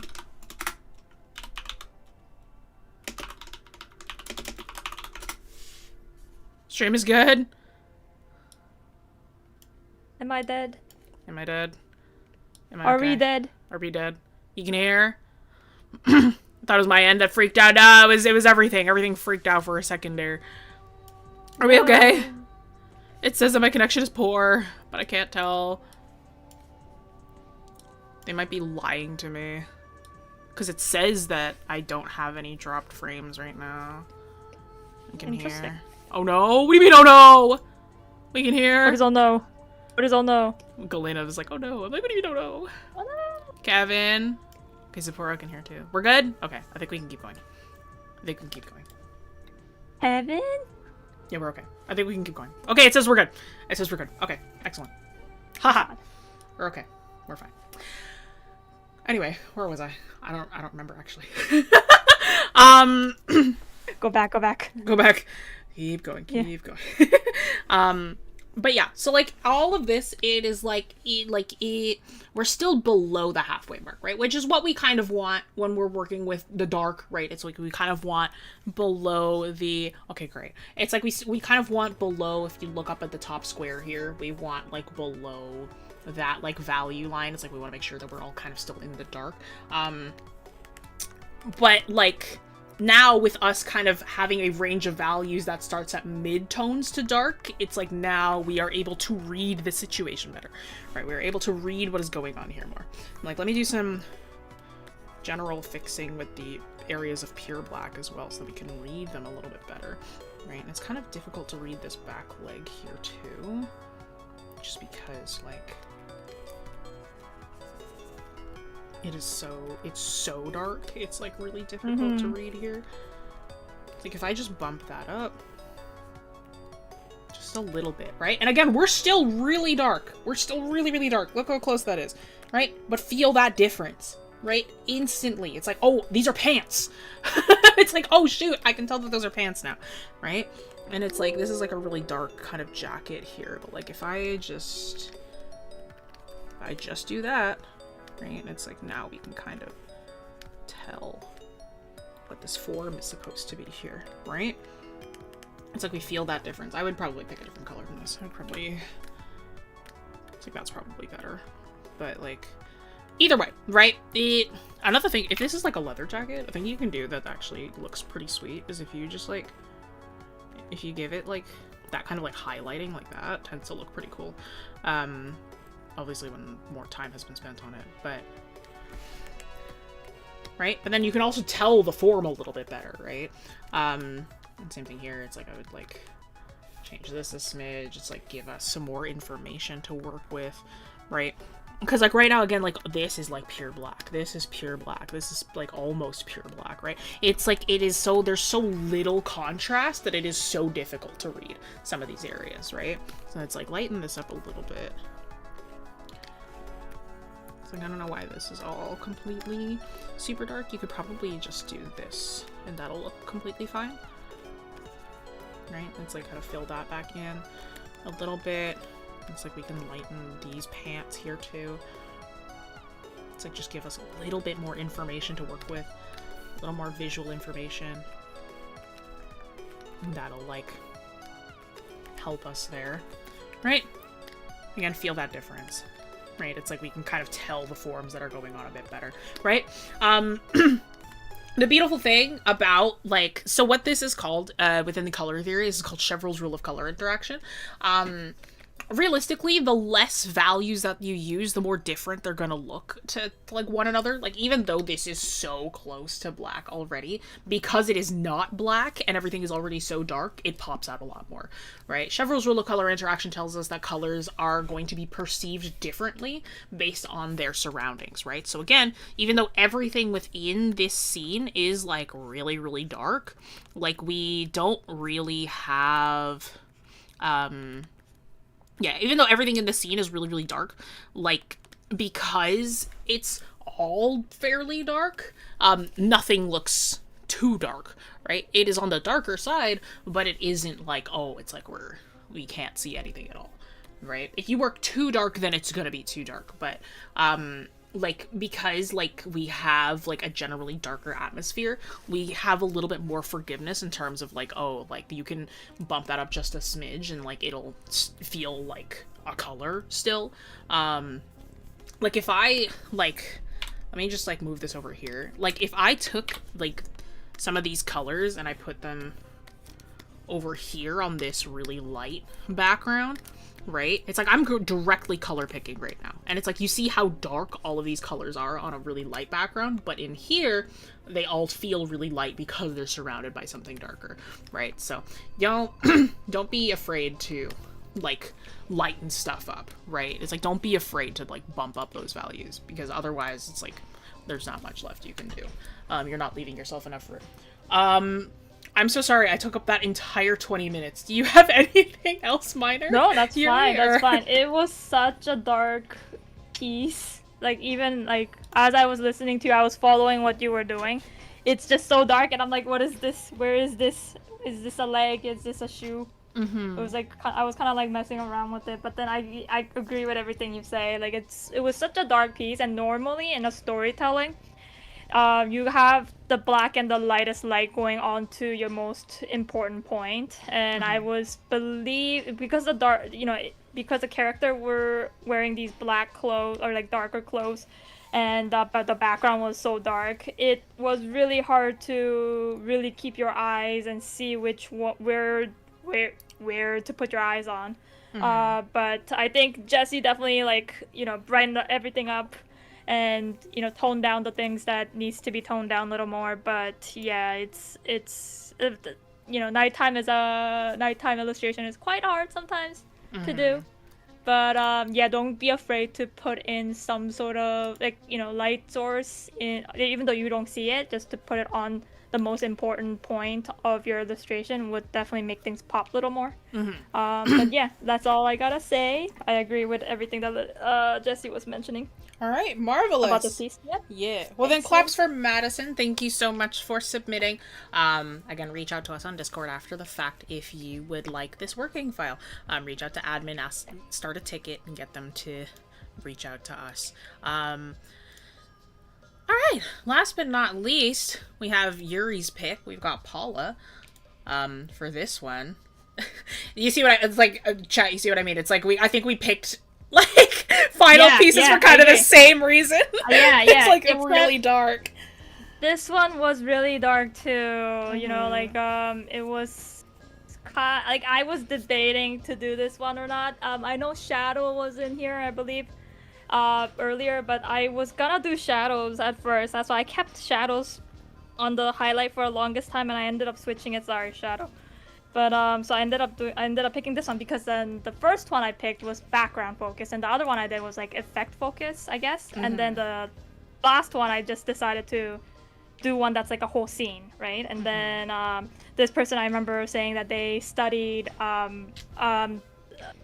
they studied hard on, I believe, lighting and shading and stuff like that. I believe that's what they wrote. I could be wrong.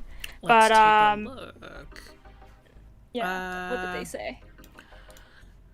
She says she has trouble with cell shading and rendering. My work focuses mainly with cell shading, especially when it's a piece with multiple light sources. Taking a chiaroscuro class, know the different terminologies for lighting and shadows. When I apply it to my work, everything looks flat. Yeah. This specific piece I'd like to rework, but I have no idea how to work with the lighting, especially on foliage. Yeah. Any ideas? Yeah. Right. Yeah, makes sense. So I brought in example of one of the masters for sure in lighting, and then the darkest dark and the lightest light for sure. So in a piece like this, we can definitely see where the focus is basically going. Obviously, the person with the light, we see the most light hitting, and then you see other two figures who do have some sort of highlights from the candle, but then it's obviously the figure in front of us is covering it, so we can't really make out exactly what the light source is. It's this guy right here.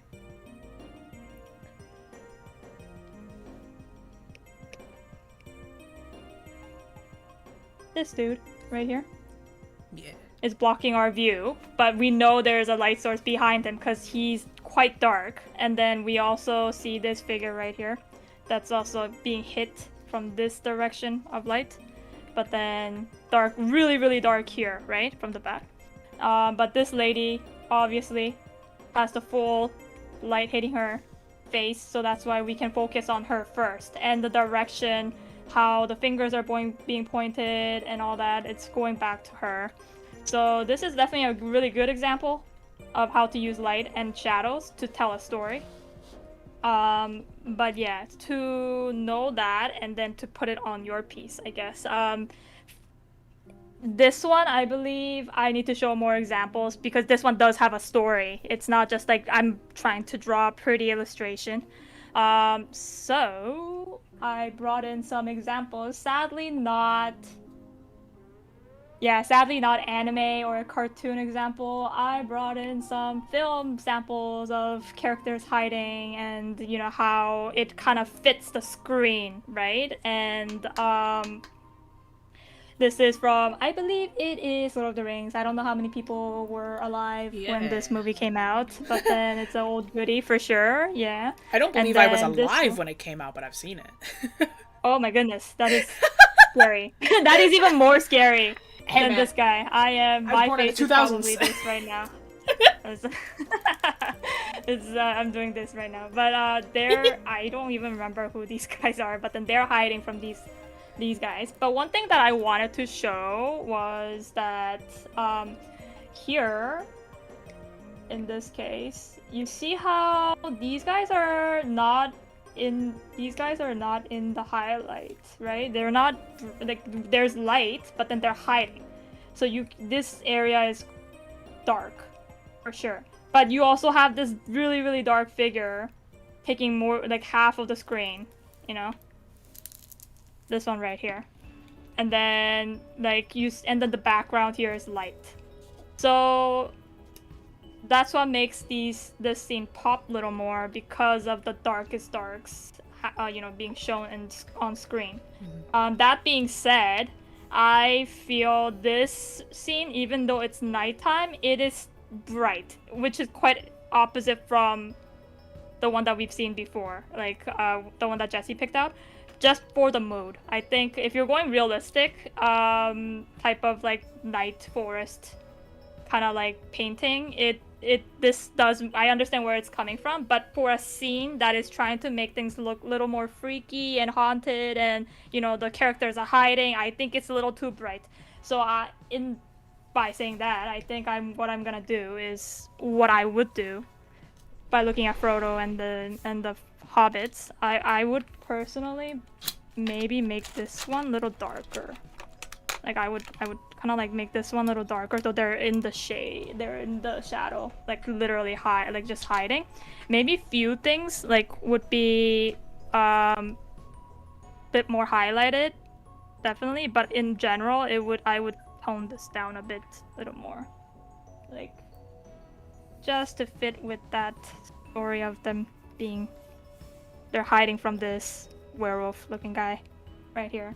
Another example I would show is, yay, Jurassic Park. Another goodie. Yeah, another goodie. So one thing that I want people to realize is that, you know, no matter what this, you know, the figure being a monster, or I forgot what the Lord of the Rings those guys were. I forgot what it was called. I keep thinking of Harry Potter, dude, but I know it's not. You know what I mean? Like, no, it's like it's not a Dementor. It's not a. Yeah, I know. Oh, but shoot. I guess I should have brought Dementor's example, but I thought this was a cool shot. But yeah, so I forgot what they were called. Anyway, those fallen kings, I forgot So depending, even if it's like two different movies, you see how the background is lighter, and it doesn't have to be like the whole scene doesn't have to be completely dark. To show that it's like a very chilling scene, because one thing that they do is they take up a lot of space on screen, and it shows how tiny the characters that are hiding are. Like it's like a mouse, right? So by saying that, I think the best to make this scene more scarier, I guess, could have been how you placed your werewolf character and the scaling, how to scale it on your canvas to make it even more frightening. I don't even think the hand reaching was even necessary because the existence of a werewolf in this forest, it would be just, it's already scary than reaching out. And yeah, again, the background in both of these movies are lighter. It's like brighter for sure, but it makes the scene pop more because the subjects, the ones that are chasing them, are darker, so we know these guys are dangerous, right? Another example that I thought it was really fitting to the submitted artwork is this scene. I actually don't know what movie this is. I just found it, and it's kind of similar in, I guess, shoot. the concept. Yeah, it's quite... Wait, zoom in. I'm just see if I recognize it. Let's take a look. Yeah, I don't know what this is. Oh, has no arrow. Oh. If anyone knows what this is, let me know. Because I'm like, it looks like a guy with a mask and an arrow, but I just don't know what this is. It might be a series, but I just don't know. But it's like very similar to the idea that of this submitted artwork by, was it Paula? Yeah. And yes, Paula did this one. Yeah, and then so the character in this screenshot is obviously also hiding, but then she has these like red and green light hitting her. But then the figure that she's hiding from is also in a very dark outfit. But again, for the dark outfit to pop, the background is very light with Christmas lights even, right? So I think because for that, keeping all this in mind, best thing to do to make this artwork a little better, I would personally say is, I know there should be a light source for sure, but then even like, I don't think these bushes needed that much of attention to be this bright. So I would like kind of bring this down a bit as well. And this, I personally feel this is way too empty here, so I might suggest filling that space with, I don't know, another werewolf, or even make this character bigger so that it fits more in this area as well. And then one of the other, and then okay, so the other things that I wanted to talk about, I forgot when I first saw this piece, was the trees. I feel like the thickness of them are too similar, so I would one, like, maybe bring them down, or even like these ones don't even need, I don't even think they need, I don't think they even need that big of a highlight. They could just be like flat looking things, but just a tiny bit. Because then this is actually, like, I don't think the trees are that important in this scene. Like, we know it's a forest. Kind of like Jessie's library books. Mm-hmm. Yeah, basically that. And then we could have the background lighter, but we need this guy darker to stand, or at least around him to be darker. So it's basically aura, like it's this kind of thing. It's basically aura. Is so good. Aura, yeah. It's like this dark aura, he's, I'm gonna get you somehow, kind of thing. Yeah, I don't even think the hand is needed. You might just need glowing eyes and maybe the mouth to be red so that it will be more scary in that sense. I think sometimes less is more in horror, so seeing less of the word for it, I guess, like ghost or like even like haunting figures, it's more scarier than knowing like the full like view, and that's why they kind of like expose them in the end how they really look. But then yeah, I think it's like just darker area on your creature here, and then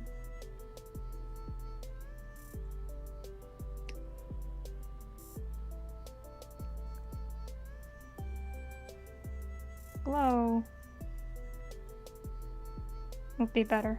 And then so it would like pop in that sense. And the characters up here, it's way too, thought it was a little too bright. So you just want to tone it down a bit. And then this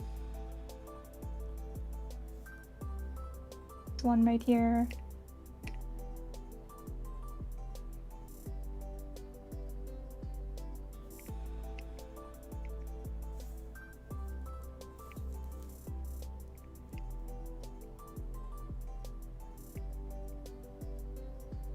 Yeah, like that. This one, I would say, like, it's the trees that are further apart. It's... I don't know how to... I hope I'm saying it correctly, and I hope people can see it. They're too... Like, the width is too similar, I feel. So, this one is all very, very similar. So I would say, like, to separate it, you can either thin it down or, like, have like, ones that are, like... trees that are even further away from these guys that are a little darker, but like again, it doesn't have to be like black. It could be just a purple.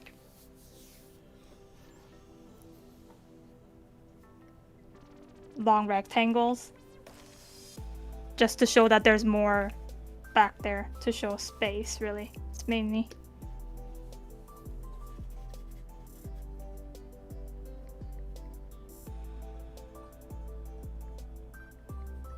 The reason why I like drawing bamboo, like forest, is because of that. I think I can like play around with depth, and it's like really very, very simple shape. Yeah. So it's kind of like that, yeah.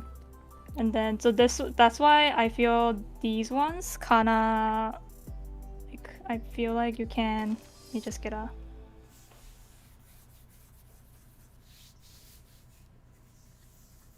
Like maybe in different directions even, because then it's way too straight. Yeah, it gives it variety. I don't know, that sounds weird. Yeah. Too straight. Too straight. Curve it a bit. Too straight. We don't want that. We're just like, you're funny, I like you. Oh, you're funny too. This will be my last stream, I'm sure.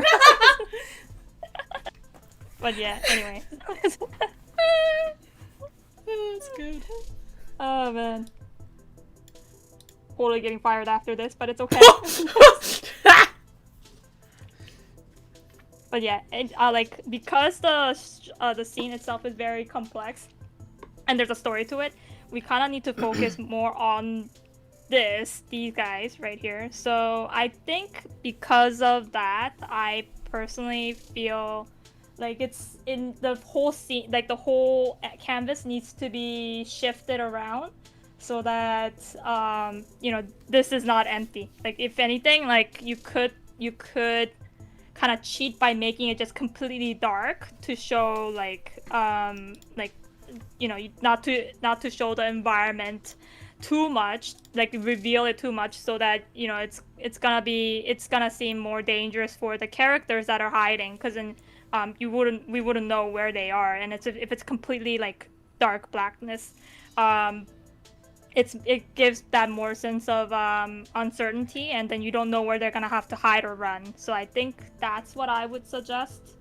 for that. But yeah, I would say you can definitely upscale the werewolf a little more as well, if you want to fill it to the top a bit more for scale.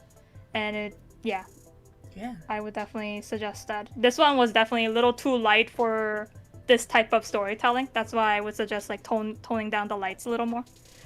But yeah, Jessie, you can definitely talk more about the storytelling part, because you're the comic artist.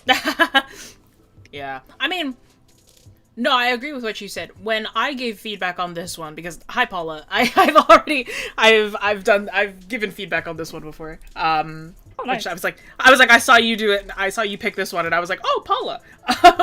I'm like, I've already given feedback on this one. Straight up, the piece of feedback that I gave was, I was like, all right, let's just. I was like, we're gonna boop. And I was like, there we go. And like, we don't need all that. I'm like, there's a lot going on there. We don't need all that. And another thing was, I was like, your contrast. I'm like, let's we just bump that bad boy up, and it's like, realistically, it's like, I would, like, raise... Yeah, It's like, bring that light up, and it's like, because, like, right now, it's like, your contrast is just really, really... Oh, no. What the heck? But it's like, you can kind of feel like that, because it's like, the contrast was just really, really low. And it's like, it's like, when I give feedback on this, I also gave the thing of, like, it's like, it'll be scary if the wolf is not looking at them, because then they're actually hiding, right? I agree. Like, yeah. Because it's like, right now they're hiding, but then the wolf, like, is like, oh, you're there, though. You know? And then it's like, it kind of shows off. It's like, why are you just staying there? Right? Go! Move! Right? So it was like, I gave the feedback of, like, oh, it's like, we should have the wolf, like, looking away, or, like, still sniffing around and stuff like that. But yeah, a huge thing was, I was like, this contrast is way too low, right? It's like, there's still line art going on here. And this is a case where I'm like, you should have used full black here. And like, I feel like having these, like, lines be in, like, completely black would have made this section here, like, look a lot nicer. It's like, then you can still see a lot of those lines that are getting lost completely in all of this, right? Because this contrast is just far too low. To like be able to tell what's going on here. You know, I agree with what you were saying too. It's like, these trees are just a little too uniform. It's like, we should probably give us more information to work with. Because I remember when Paula showed this one off, it's like, I just want to rework this whole story. And I'm like, you got it. Yeah. And I was like, I gave a bunch of different... Slowly. Yeah, slowly. It's like, I gave a bunch of different, like, compositions and whatnot. But yeah, just by, like, lining this in, like, full black, it's like, already, it's like, you can feel the contrast, like, going up a little bit more. These eyes are actually off. It's like, this should actually be more like that. And now she's looking outwards. Right? And it's like you can feel that difference just a little bit, right? It's like, now we can actually kind of tell more of what's going on there just by adding that contrast there.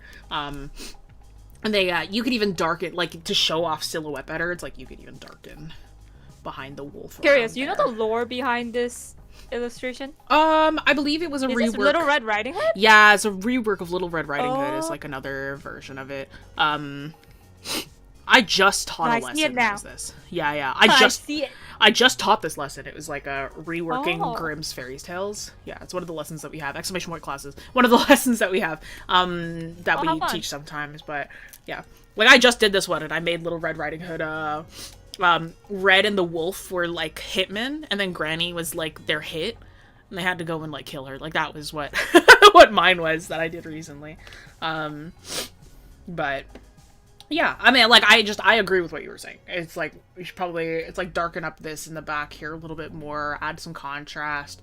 And yeah, it's like, another thing too is like your light.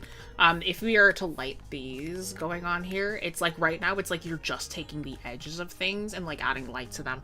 And like, you would only really do that, that's edge lighting. You would only do that if the light source was only behind the figure, and right now it's like, our light is coming from the side, not completely from behind. So there should actually be more like form going on here, where you can actually see like the top of the plants. And it's like, what you could do is like, it's like you have some of the light on top of the plant here, right? And then it's like, then you can like darken behind the wolf, and then it's like, by darkening behind and having light in front, then it's like that you have a nice silhouette for the entire wolf's body. So then it's like, you have lighter in front and then darker behind, so then you have like nicer framing going on as well. It's like, you could do that too. But that's like up to you. It's like what you're hoping to achieve. But you did ask about foliage, so I'm like, yeah. The like, lighting with foliage works the exact same way as everything else. It's like, you kind of just have to think about where that light source is coming from, and you would only do edge lighting if the light is coming from behind the thing, and because the light is not coming from behind the thing, you wouldn't have edge lighting like that. You would just have straight up lighting. You would have more of that kind of showing on top of the plants here. But yeah. Okay. Claps for Paula, everybody. Thank you so much for submitting, as per usual. Thank you. Thank you for letting us take a look at your work. But that is It's 5 o'clock. So that is the end of our time here. We're a little bit past time, but that's okay. Oh, we made it. We did make it. That is in fact the end. How's your first stream, Yeri? How do you feel? I don't know. You don't know? Sick. Did I survive? You did survive. You're here. You're at the end. I survived, yes. Clappers. Yeah. Clappers. Clappers, yes. Clappers. Clap, Yeah, clap, so clap, true. clap. Thank you all so much for joining us today. Thank you all so much for joining us and for Yuri's first stream. Probably not her last, but she'll be around every once in a while. Yeah. Yuri Yes, will I'll be up pop in by here. to Yes. yeah. She'll pop by every once in a while. I will be back probably. I mean, yeah, I'll be back. I'll be back another past week. There will be more this. streams of Jessie for sure. Yeah, there's probably going to be more of me. This is hard, yeah. This is in fact my job. But yes, thank you all so much for joining today. If you do not know too much about us, don't know too much about the studio, hey, wingcanvas.com. Check out the classes that we offer. You can check out the classes out via wingcanvas.com. I am one of the instructors, I believe. Yuri, are you going to be teaching a class? I don't remember. Are you taking on a class or? I think I'm doing mentorship Fire. for animation mainly. Oh, okay. Yeah. Slay. Yeah. Yes. Yeah. Yeah, so check out Yeah. Yuri's possible classes that are going to be coming up. I do have mentorships. I've got two mentorships. I've got a digital art. If you were trying to get into my Wednesday class, a Thursday class has now opened. So if you wanted to try and get into that class, that is now open. I've also got digital art on the weekends, and then we've also got our other lovely instructor, Gonzalo, who teaches digital art too. I teach the advanced courses, and we've got tons of other instructors who are teaching a bunch of other classes that we have that are available. These files, unfortunately, you're not going to be getting them, but if we had a normal stream, you would be getting all of the JPEGs on our Discord, !Discord. Otherwise, if you were one of the people who was featured in stream today, be sure to join us on the public Discord, where you can ask admin for to get in contact with Yuri and I, and we can come see our and come and get the working files so you can see the layers that we worked with. But again, if this was a normal stream, then you would have to join Patreon or School or become a member to see the different layers that we would work with on stream. You would also check out class recordings and other fun little pieces of thingies that exist that are members only. Oh yeah, there's also members chats on the Discord. Pretty sick. That's the place that I hang out. So like if you ever want to talk to me or any of the other streamers or instructors, then you can hop in on the members chats, and that's where we hang out the most.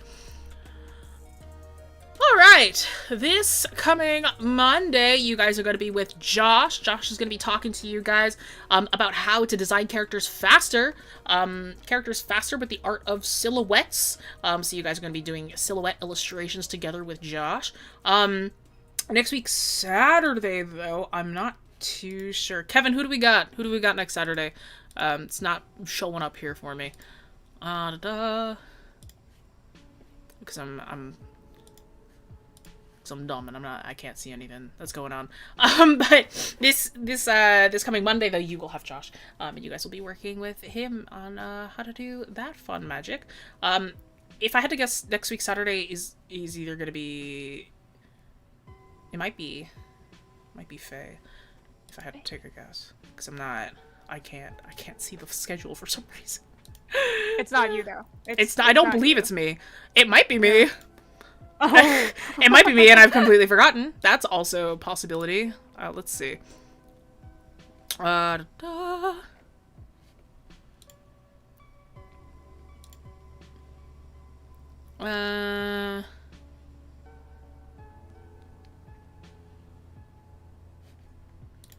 don't know where to look. Okay, well, I can't find. Kevin, okay, Kevin, please. Is it Kevin. Faye? Okay, next week Saturday we've got Faye. I'm not too sure what the actual stream is, but we've got next week, I believe, is going to be Faye. So you guys will be joining her on stream next week, Saturday. But alright, friends, thank you so much for joining me today. And I will see you all in the next stream, whenever I see you next. Au revoir. Bye-bye.